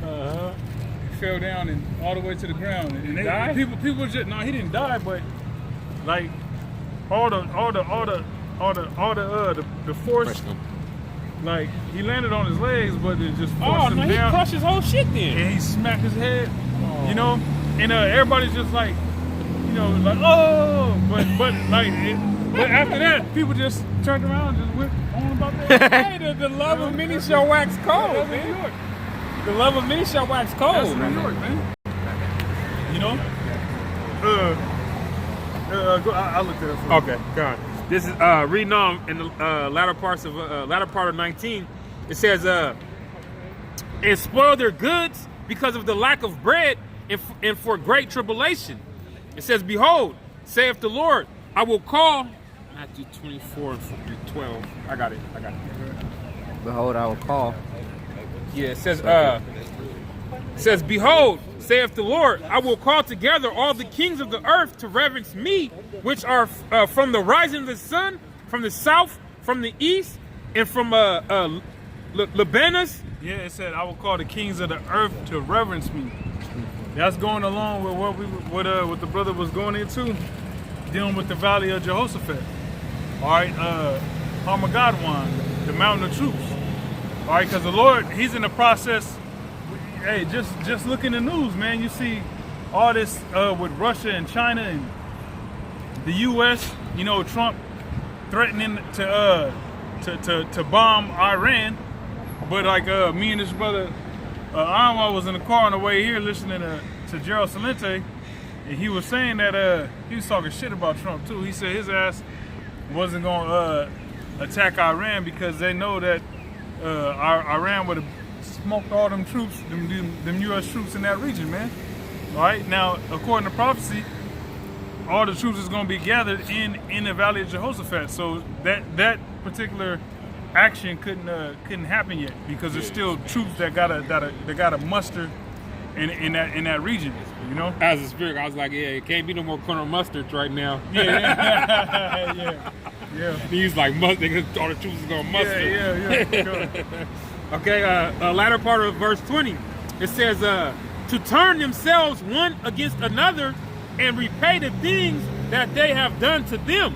Yeah, so all the you know, the espionage, the spying, the fucking stealing information on Treaty breaking and stealing all this information on different missile technologies and shit like that. Hey, these nations got vendettas, Param. Okay, Param. But these treaties, like I don't fuck these different nations, they gonna recompense one another for all that stuff that they've done to one another, man. You know. Go ahead. Yeah. Verse 21. Like as they do yet this day unto my chosen, so will I do also, in recompense in their bosom. Thus saith the Lord power. Yeah, so all the shit that they're doing to the Lord's chosen, which is Israel. All right. Hey, like we said, like we read in Zechariah 14 and 12, it said this is what the Lord will do to the people that have fought against Jerusalem. All right, so the same shit that these nations is doing to Israel, because it's not just the so-called white man that's fucking over the nation of Israel. All right, like we mentioned, those peacekeeping troops that was down there in Haiti. Yeah, fucking them, they was giving them cholera. Yeah, because they was shitting in and pissing in the water supply. All right, molesting and raping children. Sending beds over there so they can molest and rape the but kids. sending beds over there so the they can soldiers can be comfortable while they're raping. Get a comfortable blowjob. You know what I'm saying? Get some comfortable guts. You know. Yeah, man. But that ain't even to help the people that actually need it, man. Nope. You know. So, hey, these heathen nations, got to pay for what they've done as well, man. So literally, all those nations that's being gathered in the Valley of Jehoshaphat, all right, in Hamagadwan, all right, it's really because the Lord is gonna jack the heathen up for what they've done against done to the nation of Israel, man. Because for the longest, we've been getting trampled over by the heathen, man. That's right. And the Lord ain't forgot about that. Right, go ahead. Verse 21. Like as they have done, like as they do yet this day unto my chosen. It's like I already read that. Verse 22. It says, my right hand shall not spare the sinners, and my sword shall not cease over them that shed innocent blood upon the earth. Right. Hold that. Grab Deuteronomy 28 and start at 43. Can I read this real quick? Because you had mentioned how those cats in New York were just watching the boy go to his demise. This is Matthew 24 and 12. It says, and because iniquity shall abound, the love of many shall wax cold. Yeah, because iniquity shall abound. Deuteronomy what? 28:43. Because iniquity shall abound, the love of many shall wax cold. So, all the iniquity that's in the earth. These people Israel just don't got love for one another no more, man. The genuine natural love that Israel once had for, you see a fellow Israelite, you got that, like I remember back in the days, it used to be, you could be walking down the street and see an older Jake, carrying some bags or some groceries and, you know what I'm saying? Yeah, you ask him if you want some help with that. It ain't like that no more. You see an old nigga with some groceries, like, man, should have had a car, or something. Yeah, take that bus. He probably won't trust your ass coming up anyway. That's the straw I was gonna say that, because motherfuckers, hey, you gotta go help them. There's times I tried to help people and that. No. I'm like, all right, shit, I was trying to help your old ass out. Shit. Well, they ain't got no reason to trust these niggas out here. They knocking old people out. They ain't got no reason to trust these young Jake out here. Anybody can get fired. Yeah. This is Deuteronomy 28 and 43. It says, the stranger that is within thee shall get up above thee very high. Yeah, the stranger being the actual strangers, the heathens, man. All right, because here in America, the tribes that was here before Esau got here was Gad, Reuben, and Issachar primarily. All right, then you had Judah that came over here. But when we was in the captivity, all right, it was just so-called Negroes, the Latinos and the natives that was in America's, you know, catching hell, you know, Gad on reservations and all that, Judah in hardcore slavery. But after we were so-called freed from slavery, after we were emancipated, what you have? You had the actual heathens that started coming over to the Americas. All right, so here it is. They didn't help build shit here, except them, you know, them Japs, them gooks, building those railroads and whatnot. But they're esteemed above us. You know, they can get a loan for a house or a car. They can come over here and be tax exempt for 7 years when they first enter into the United States. Yeah, just straight getting money, man. Money. Ain't got to pay no taxes, man. You know, but let it be a so-called Mexican that comes over here. You actually think they're gonna have them tax exempt for 7 years? Yeah, they gotta pay for a green card and gotta fight to keep that motherfucker. Yeah. You know, so it's unjust. All right, Esau is unjust. Okay, go ahead. It says, this is Deuteronomy 28:43. It says, the stranger that is within thee shall get up above thee very high, and thou shalt come down very low. Right. So we're on the bottom of the totem pole. All right, which is why you shouldn't give a fuck, man. All right, we're the princes of the power. We're on the bottom of the totem pole. Why should we give a fuck about anything America got going on, man? Right. All right. Our spirit is not invested in this place, man. Our spirit is invested in Yahweh Shem Yahushua. All right, in righteousness. Okay. Go ahead. Verse 44, it says, he shall lend to thee, and thou shalt not lend to him. He shall be the head, and thou shalt be the tail. Yep. We the tail, man. I got something to go right there with that. All these heathens got businesses, corporations. You know what I'm saying? Set up shop here in America. They got boats. You know? Huh? They got boats. Yeah, they got yachts and condos and shit. ATVs and Yeah. mopeds and all type of little shit. They got doom buggies and Parachutes. And yeah. They got skydiving equipment and shit. Snorkeling equipment. Come on, man. Jake ain't got nothing. None of that shit. Jake ain't got nothing, man. Jake doing good if he got a lawnmower. Yeah. Got a lawnmower. Hey, and at that, it's one of those old school push ones with the blades. Yeah. We gotta run when you fucking cut the grass. You ain't running, you ain't nothing get chopped. You know? Yeah. Go ahead. This is 2nd Ezra 6 and 54. It says, and after these, Adam also, whom thou madest Lord of all thy creatures, of him come we all, and the people also whom thou hast chosen. All this have I spoken before thee, O Lord, because thou madest the world for our sakes. As for the other people, which also come of Adam, thou hast said that they are nothing, but be like unto spittle, and hast likened the abundance of them unto a drop that falleth from a vessel. And now, O Lord, behold, these heathens, which have ever been reputed as nothing, have begun to be lords over us and to devour us. Yeah, so the heathens who are reputed as nothing, all right, these heathens are nothing in the sight of Yahweh Shem Yahushua. They reign over us, man, and devour us, man. All right, all these so-called police that shooting Israelites.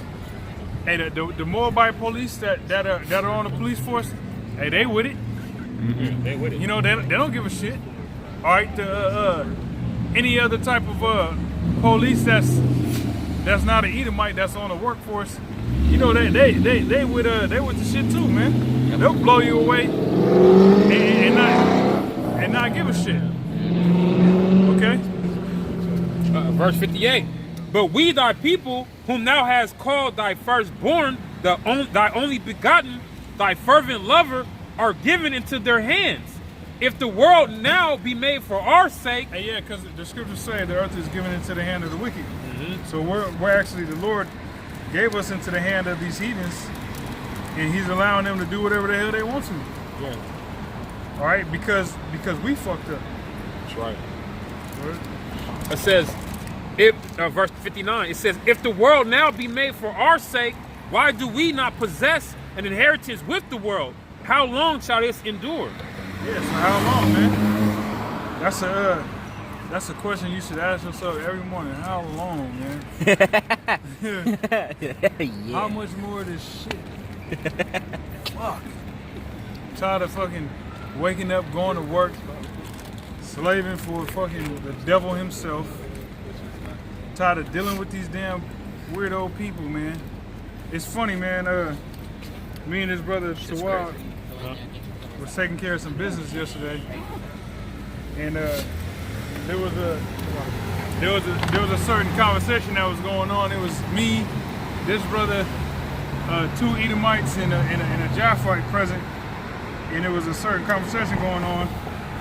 And as soon as me and this brother started talking about some of the properties of the healing properties of the stones, like that Edomite dude, that shit turned him off all the way. As soon as we brought up the EMF frequencies for the shungite, yeah, that nigga, I seen it, like he was like disposition. Yeah, he was like Fuck these niggas know about. Like he smelled doo-doo, man. You know, it was crazy. I was like, this fucking demon. But I did that because I was like, I know what's gonna happen. I want to see it happen.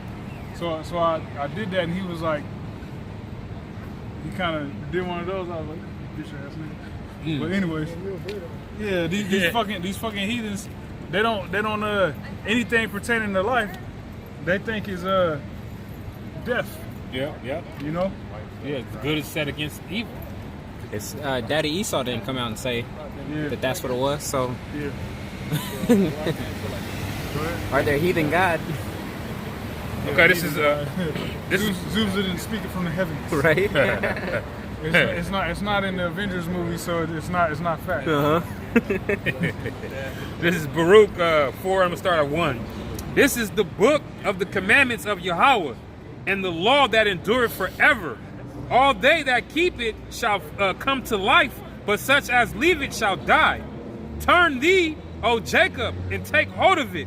Walk in the presence of the light thereof, that thou mayest be illuminated. Yeah, and brothers that walk in the light of the scriptures actually are illuminated, man. It's a different aura, it's a different spirit about us compared to these people in the world, the 2/3 that's in the world, man.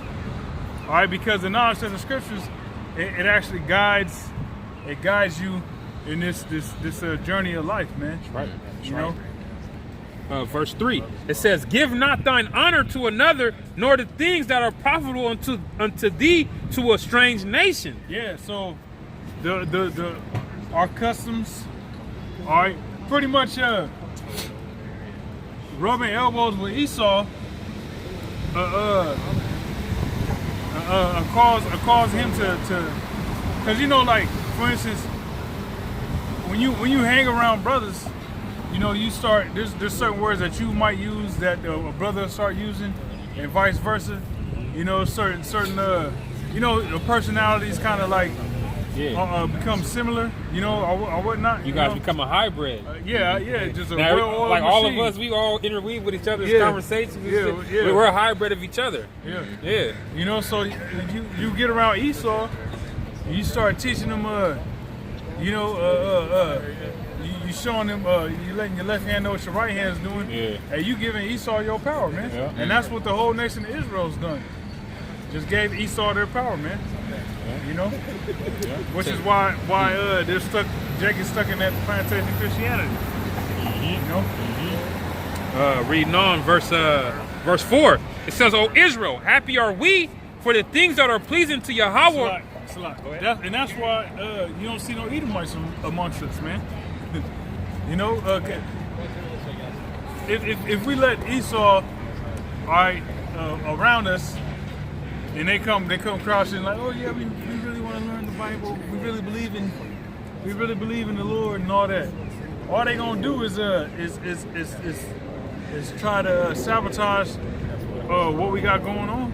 And it'll be easier for them to try to mimic the spirit, man. Yeah. Because they'll be gauging everybody's ways and how they get down and what they're saying, and they'll take all that into consideration. Esau is a perfect devil, man. Yeah. He knows how to mimic to a T, man. That's why it tells you in Micah 2, he oppressive a man in his house, even a man in his heritage, man. Once they learn your ways and how you get down, they don't need you no more. Yeah. Like we read in Sirach the 12th chapter, man. Yeah, never trust thine enemy, man. Yeah. Because he will overthrow thee and then sit in your place, man. That's what brothers mentioned earlier. That's what Haman was trying to do. Come. He was trying to overthrow the Persians and sit up in their spot. You know. This is verse 4. It says, "O Israel, happy are we, for the things that are pleasing to Yahweh are made known unto us. Be of good cheer, my people, the memorial of Israel. Ye were sold to the nations for not for your destruction, but because ye moved Yahweh to wrath. Ye were delivered unto the enemies, for ye provoked him that made you by sacrificing unto devils and not unto Yahweh. Ye have forgotten the everlasting power that brought you up, and ye have grieved Jerusalem that nursed you." Yeah. We grieve Jerusalem that nursed us. All right, because hey, that crow tried to get him. You gotta think about it, man. Being in your own land, all right, with your crops. The bird was trying to fuck him up. The bird swooped on his ass. That's why. The bird swooped on his ass. Oh shit. Hey, when you in your own land, eating your own crops, your own food, it's non-GMOs. It's a certain life that comes along with that, man.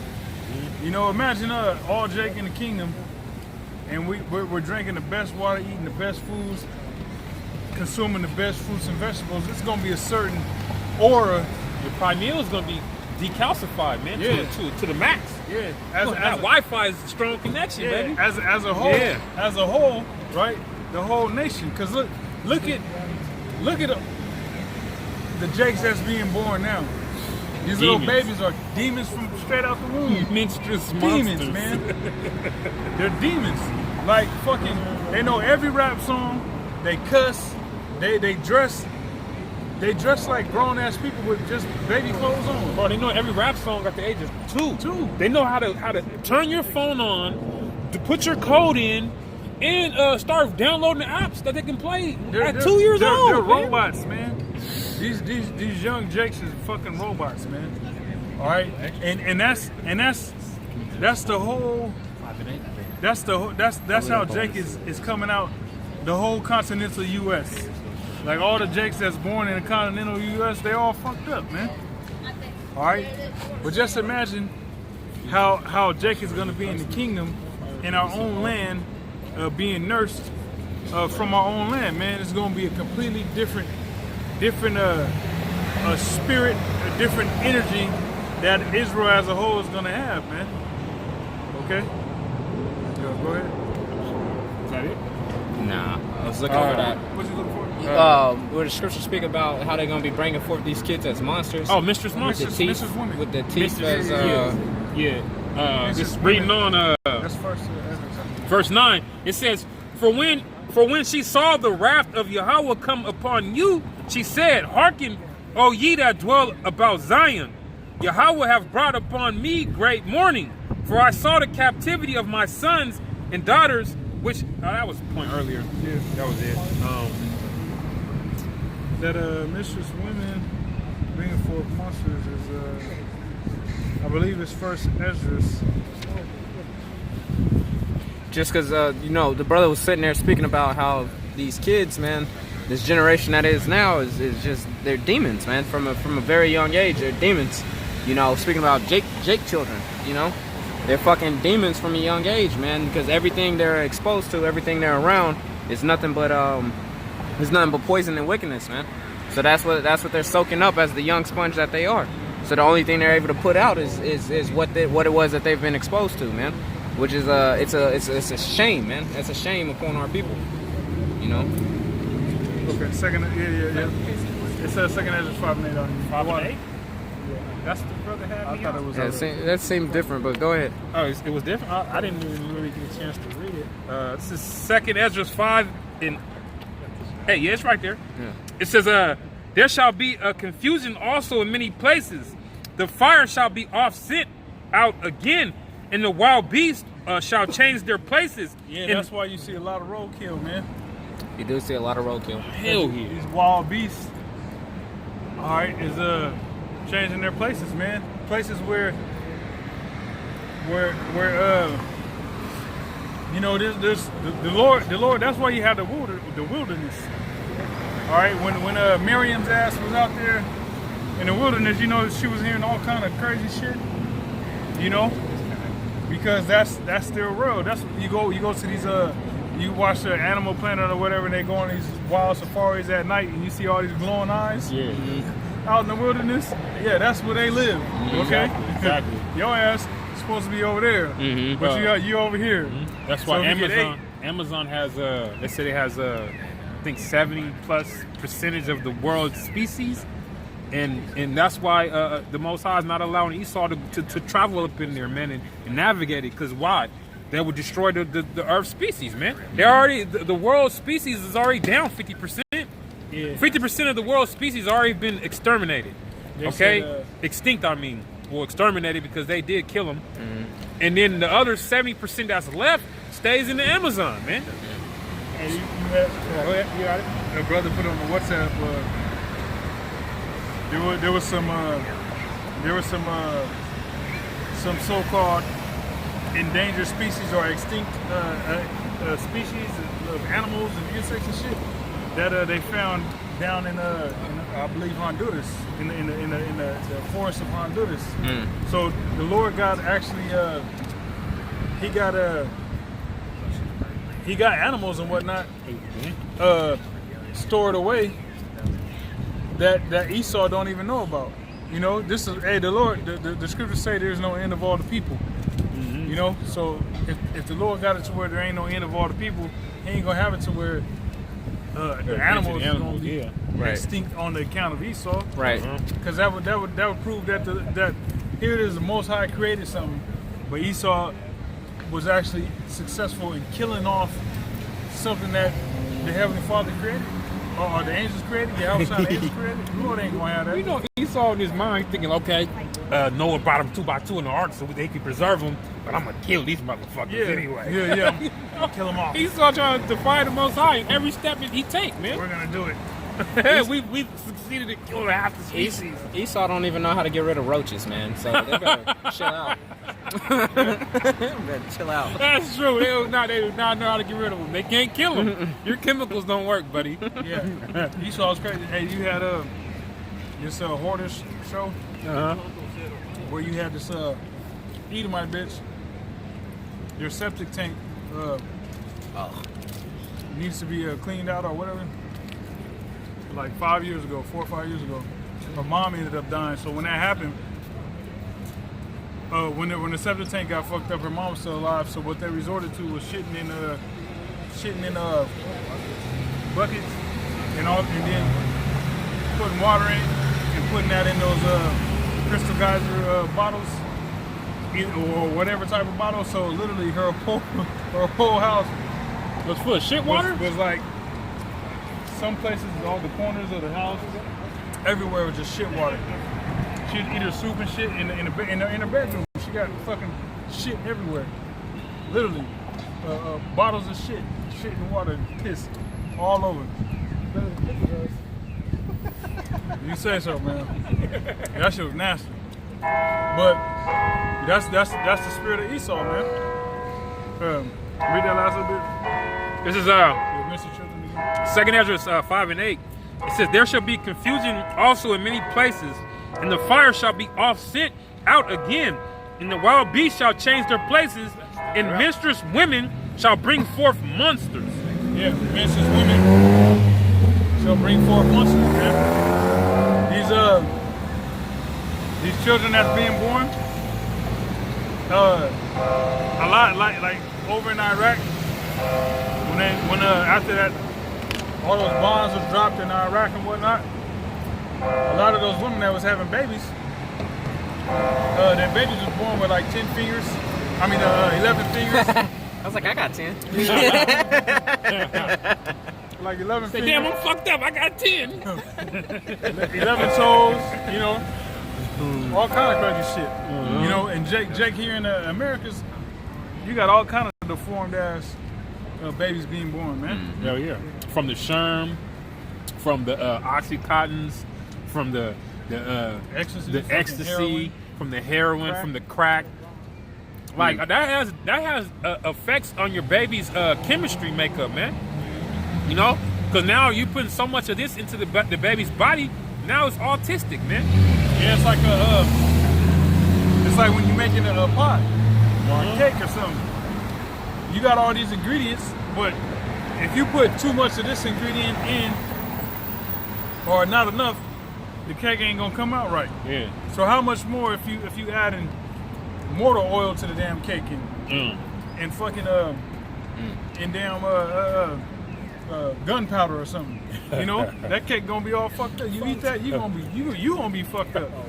So that's what is happening to the human bodies, to these women's bodies when they pregnant and taking all these drugs, or even if they ain't taking drugs while they're pregnant.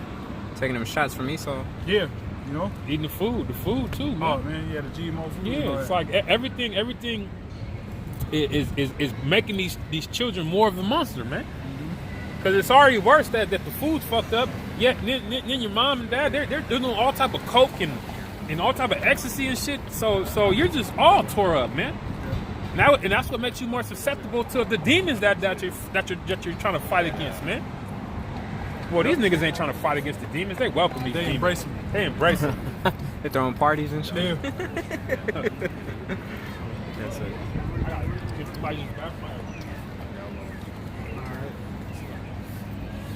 Can you grab was that second edges? Is it second edges 15? I might be thinking of Sirach. Meditate on the prophecy. That's Ecclesiastes. Sirach.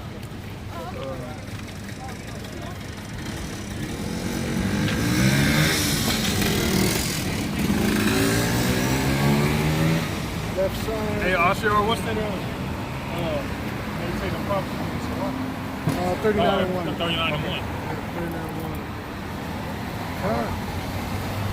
This is Ecclesiastes, or Ecclesiasticus, like in chapter 39, verse 1.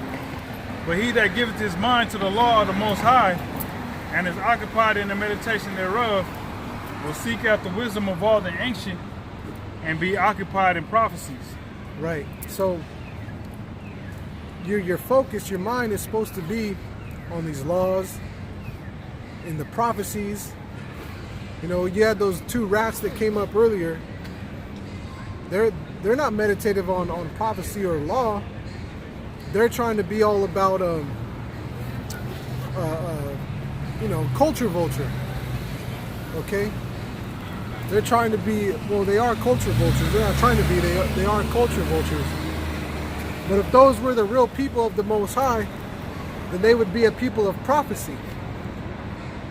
Okay? They would be a people of prophecy. They would be looking,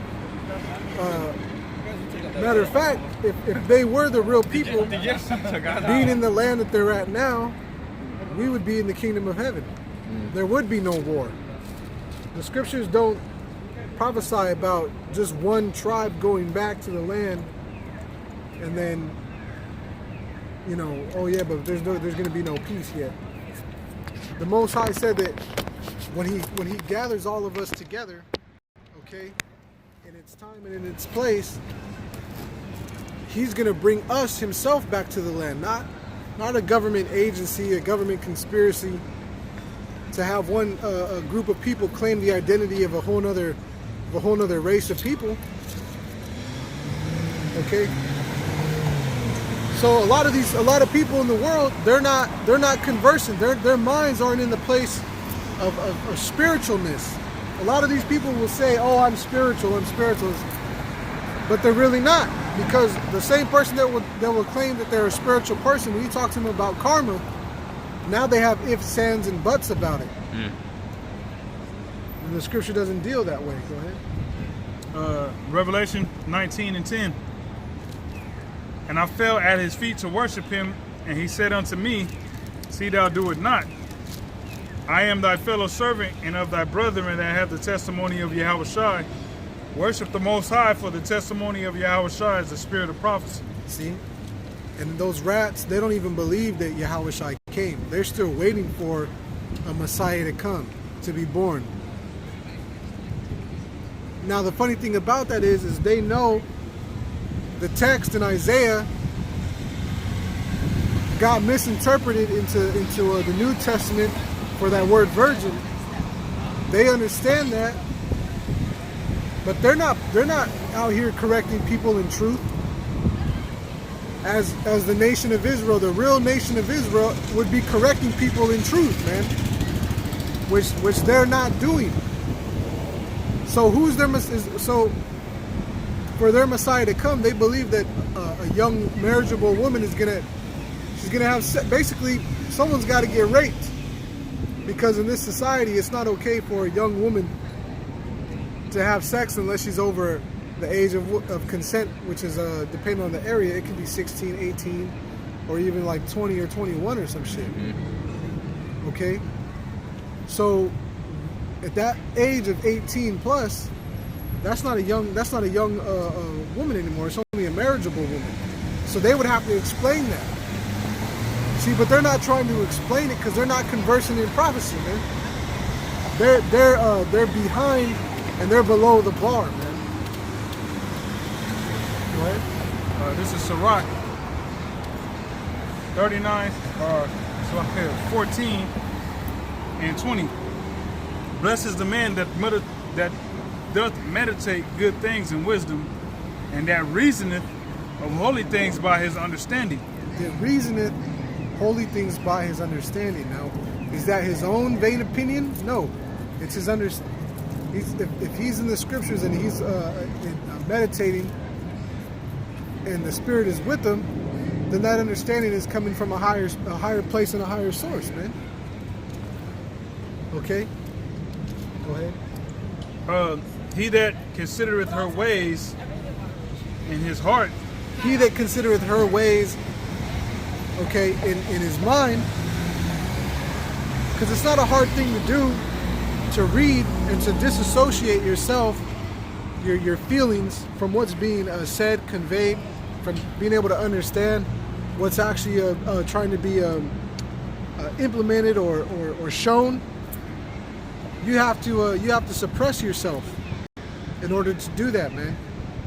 So the scripture will give you a mind to have, which will guide you through your questions, your concerns, the questions of others, the concerns of others. It's gonna build you up and it's gonna push you through.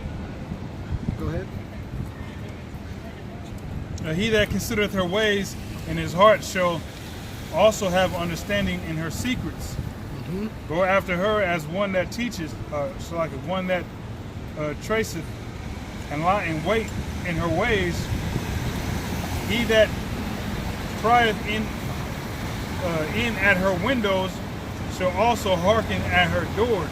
So, to be patient is a key in that too. You got to be patient to wait for her. All right, like in the ancient world, you would have to, if you're waiting for somebody, it took time to travel. It took patience. You had to take care. You actually had to take care of your feet and watch where you walked. You twisted an ankle, it's like you're days away from the next town, or you don't know if anyone's going to come on this path. Maybe you're cutting across somewhere else. Okay, so you're supposed to be attentive and desiring of wisdom. So you got to wait on it. But when you find it, you don't want to let it go. you're gonna, you'll be like, all right, well, I'll see you tomorrow. They walk you out the door, and then you're still at the door, and then you come right back to the door.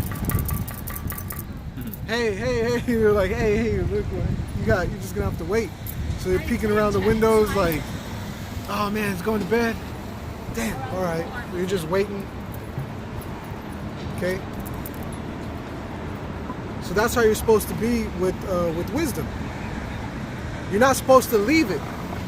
You're sticking around, kind of like a salesman that you want to keep making that sale. You're sticking around the house.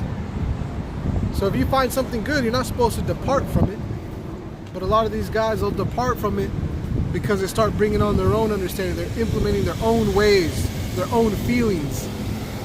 When it's not about your personal feelings, you got to be able to suffocate yourself. You have to lose yourself, man, to find yourself in Yahweh Shai.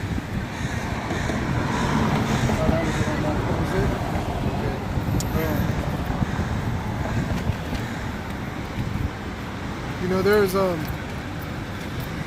video going out where Polite, someone else did another video calling Polite out, saying how he's a scammer and all this stuff. And I guess in part 3, the guy, one of the brothers says I haven't seen it yet, but a brother is saying that in part 3 of this series, Polite's even hinting that he might even be a sodomite, man. Which that doesn't surprise you in the black conscious community. That's what the Hamites did. That's what Egyptians did. Well, remember he had that tranny on that bike thing? Yeah. Yeah, I mean, there's that too. What can I do? She's in my car. What the fuck you need? Can't kick her out. Yeah. How'd she get in your car? No, can't just kick her out. Yeah, it's just weird. But you see, his knowledge has failed him, man. His knowledge is failed him. Like, what's the scripture a brother posted? A fool will soon be departed with his money. A fool and his money are soon departed. So Polite, he made all this money, but now he's lost everything. Because he's foolish. When you're about a quick buck, you're not suffering for things of wisdom. You're quick to foolishness, to wickedness, and that's never that's not an everlasting that's not an everlasting substance. Okay, that's something that goes bad quickly. It rots away quickly. It's corruptible. It's a corruptible work. Okay, it's a corruptible work. So a fool and his money, they're soon departed. Yeah, we got pockets with holes in them, but that doesn't mean you don't know how to budget or spend. It just means you're gonna get you save up money and then boom, something happens, you gotta spend that money. Mm-hmm. Okay, that's kind of what you come into. That doesn't mean that you don't have any respect for the money, because the scriptures tell you gold is a defense. Go ahead. Proverbs 21 and verse 20. It says, there is treasure to be desired and oil in the dwelling of the wise, but a foolish man spendeth it up. Yeah, see, a foolish man's going to spend it up. You're supposed to save some, because it's a defense, man. Like in this society, they tell you you're supposed to have 6 months worth of rent saved up. You look around on the street, how many of these people got 6 months worth of rent saved up? 6 months worth of bills and rent. So if something were to go bad, are you able to pay your bills and your rent for 6 months? A lot of people in the society live paycheck to paycheck. They live outside of their means and their percentages. So it's not a society. In school, they don't teach you about how to respect money, how to save money, how to invest or build, budget. They don't teach you about these things that as an adult, you're going to need that knowledge. These school systems are set up for you to constantly be in debt. You go to school, you're in debt, you hear about all these people complaining about their school debt. I don't give a fuck about that shit. You're smarter than me. You went to school, you figure it out.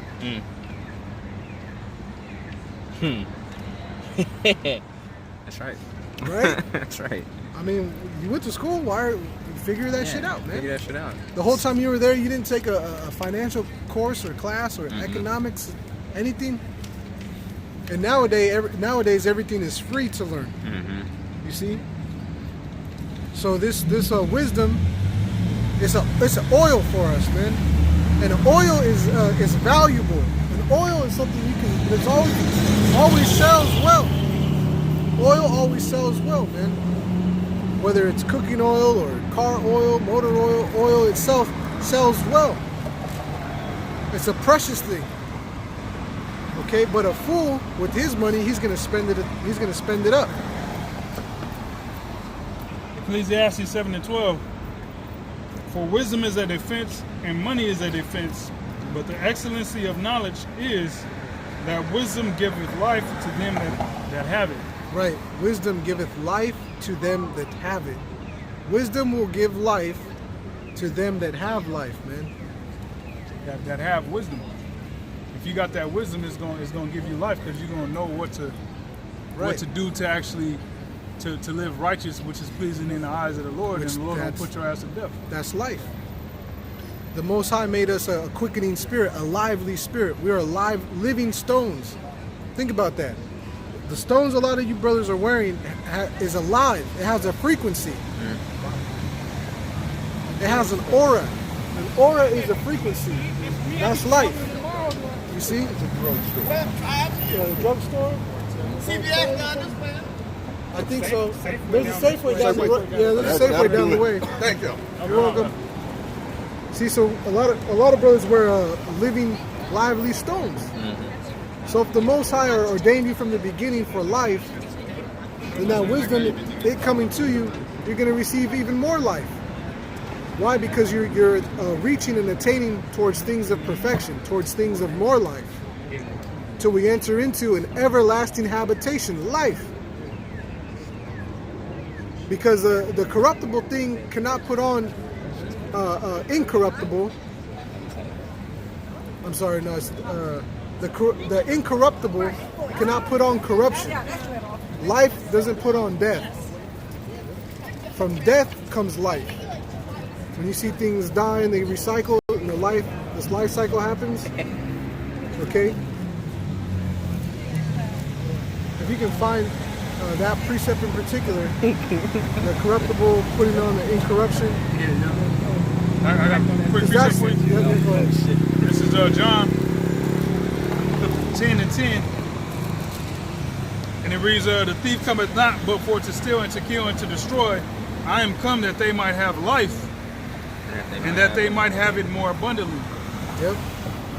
So the whole point of Yahushua coming and why he came, and the instructions and the spirit that he left with us, is for us to have life, man. And if you're alive in one subject of your life, you should be alive in all subjects of your life. Why would you, if you understand how something truly works, you should be able to apply that to all aspects of your life. You should be living in everything. Okay? John 6:63. "It is a spirit that quickeneth, the flesh profiteth nothing. The words that I speak unto you, they are spirit and they are life." Right. So these words is our spirit, it's our life. So it's by these words that we see what's actually alive in the world. And we see the dead and corruptible things of the world, man. Those are things that we have turned away from.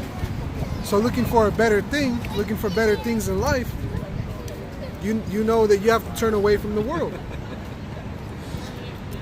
Because all the world promotes is death and more wickedness and greed and lies.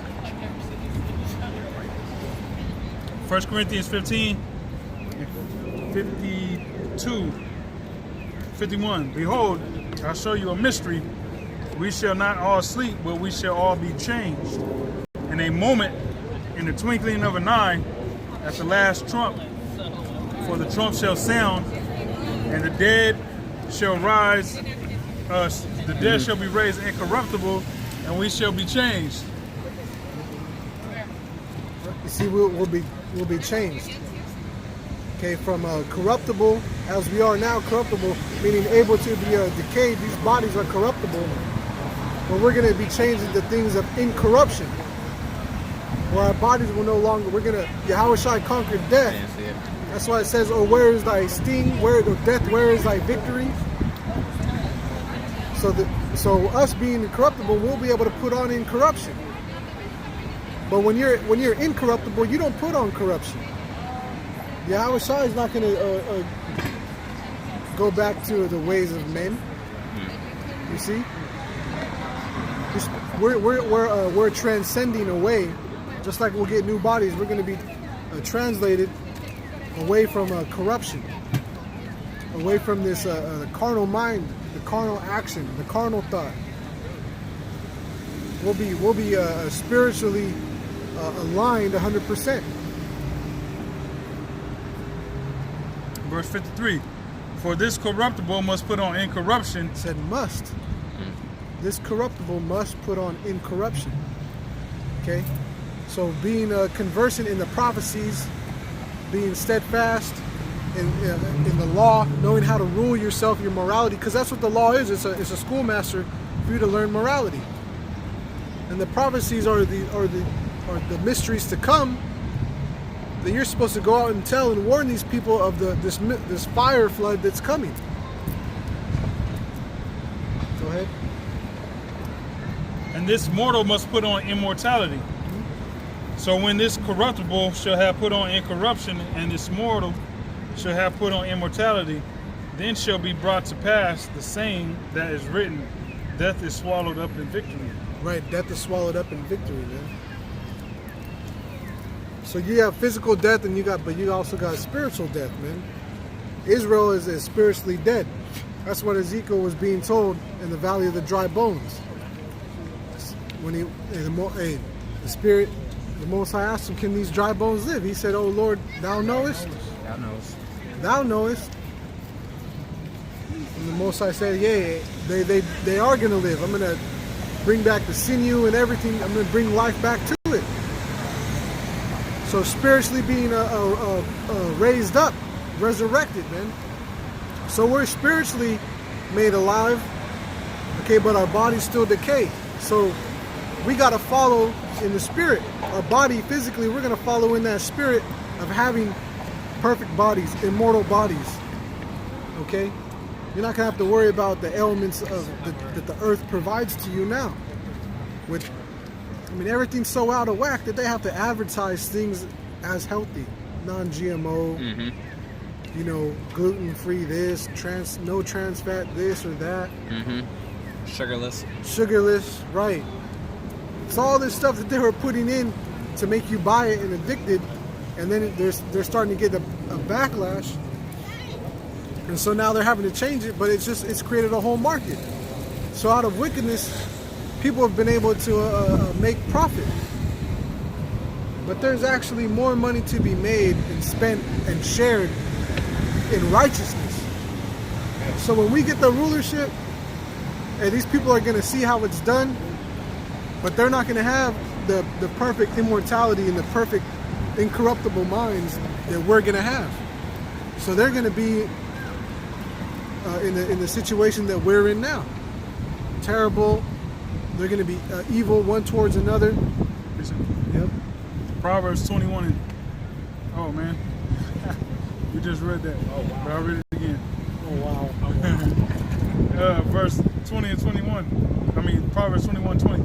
There is treasure to be desired and oil in the dwelling of the wise, but a foolish man spendeth it up. But came to mind again the first part, being a treasure to be desired and oil in the dwelling of the wise. Yep. Oil in the dwelling of the wise. Now, your body's also a temple, and within the temple, you're supposed to have oil for your temple, for your service.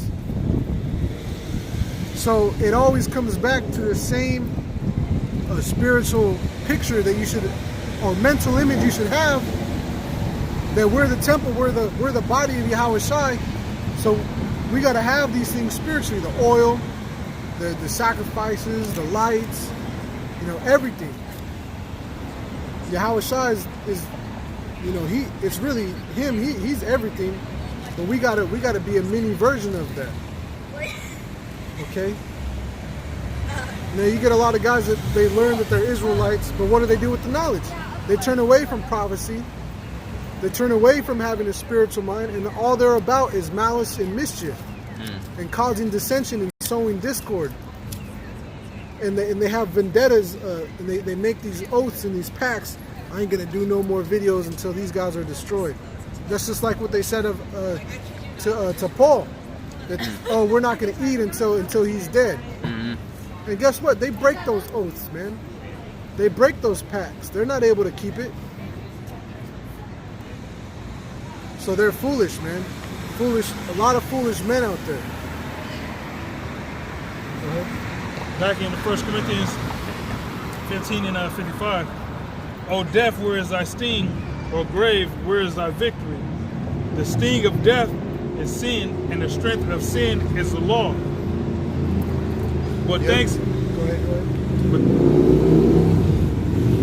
But thanks be to the Most High, which giveth us the victory through our Lord Yahushua Mashiach. Therefore, my beloved brethren, be ye steadfast, unmovable, always abounding in the work of the Lord, for as much as ye know that your labor is not in vain in the Lord.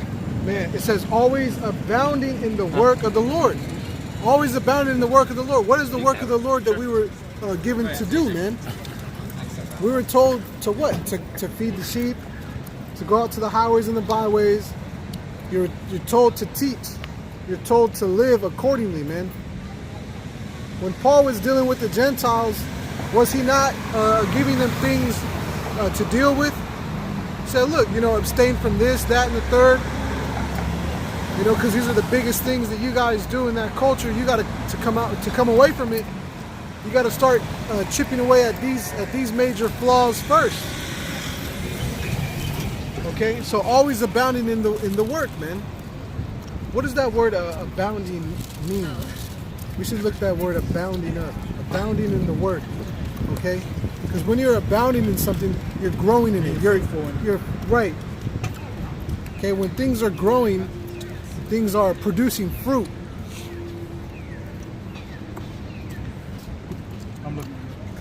That fruit doesn't always have to be in the sense of numbers. You can have fruit within yourself or and amongst others.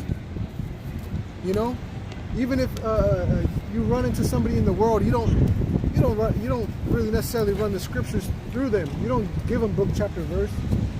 Okay, the water. But you talk to them in a manner where you know what the scriptures are saying, and you're just giving them good advice.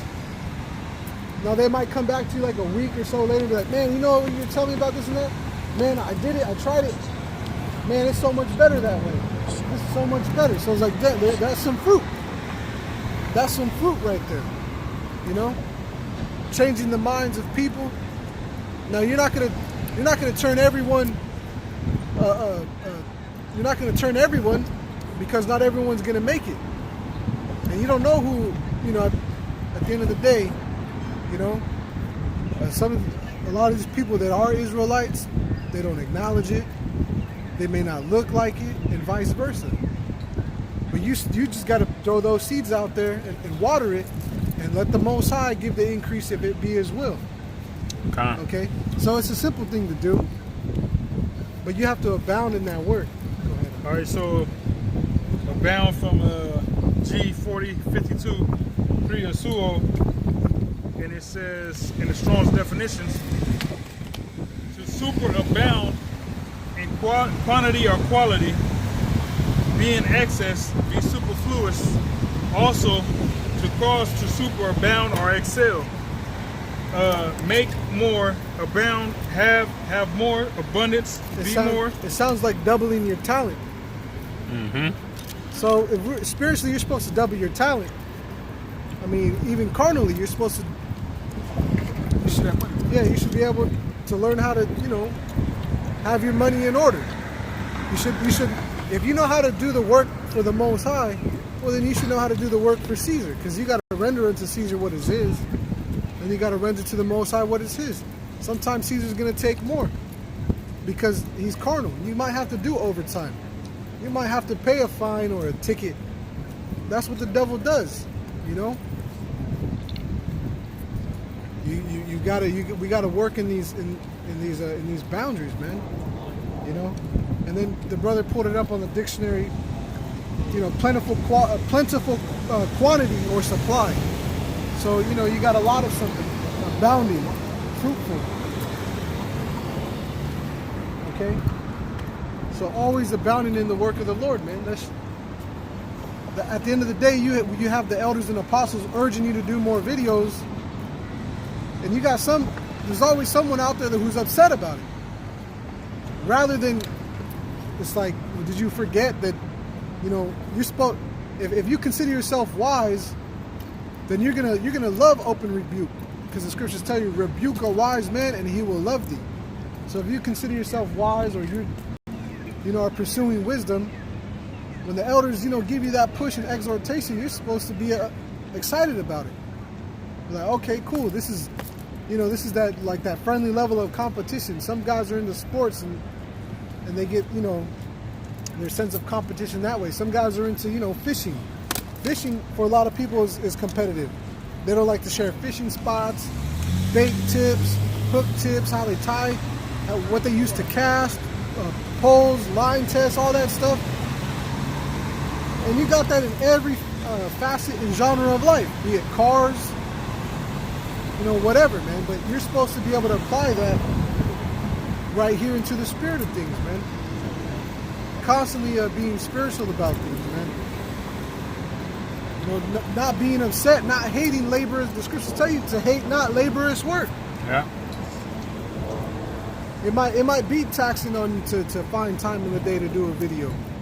Well, that's part of your sacrifice, man. That makes it even that much more precious, because you're giving up something that you don't have a lot of, man. That might be your thing to do. To just squeeze, man. Just get those videos out, man.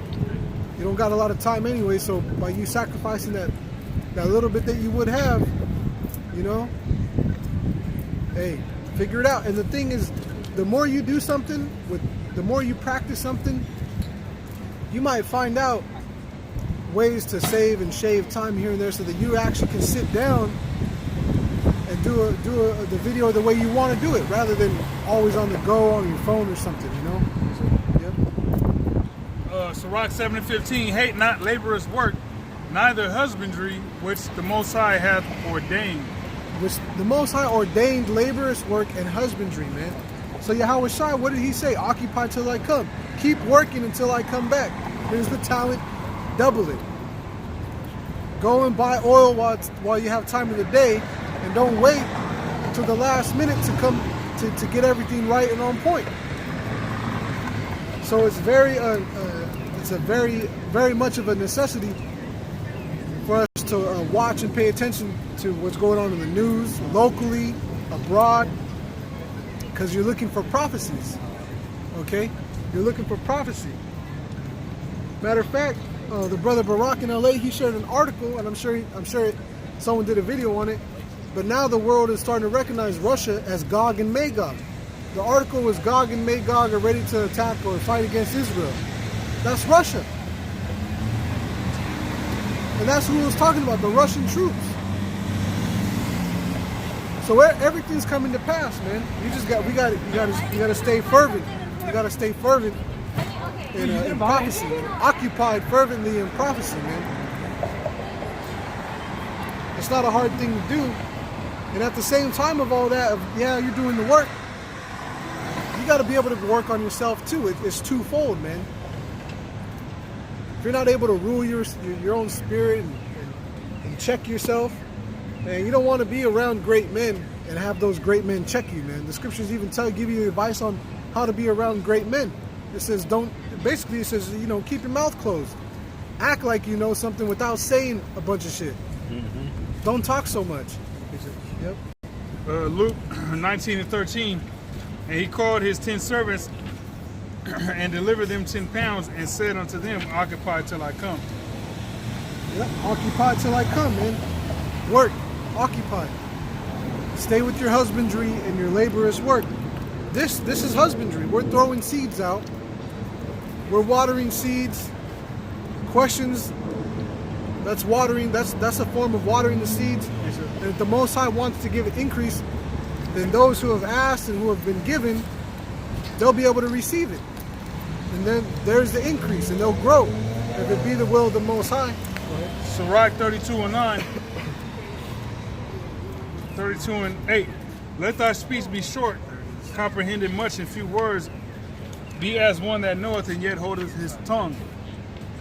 If thou be among great men, make not thyself equal with them. And when ancient men are in place, use not many words. God, so that's excellent advice, man.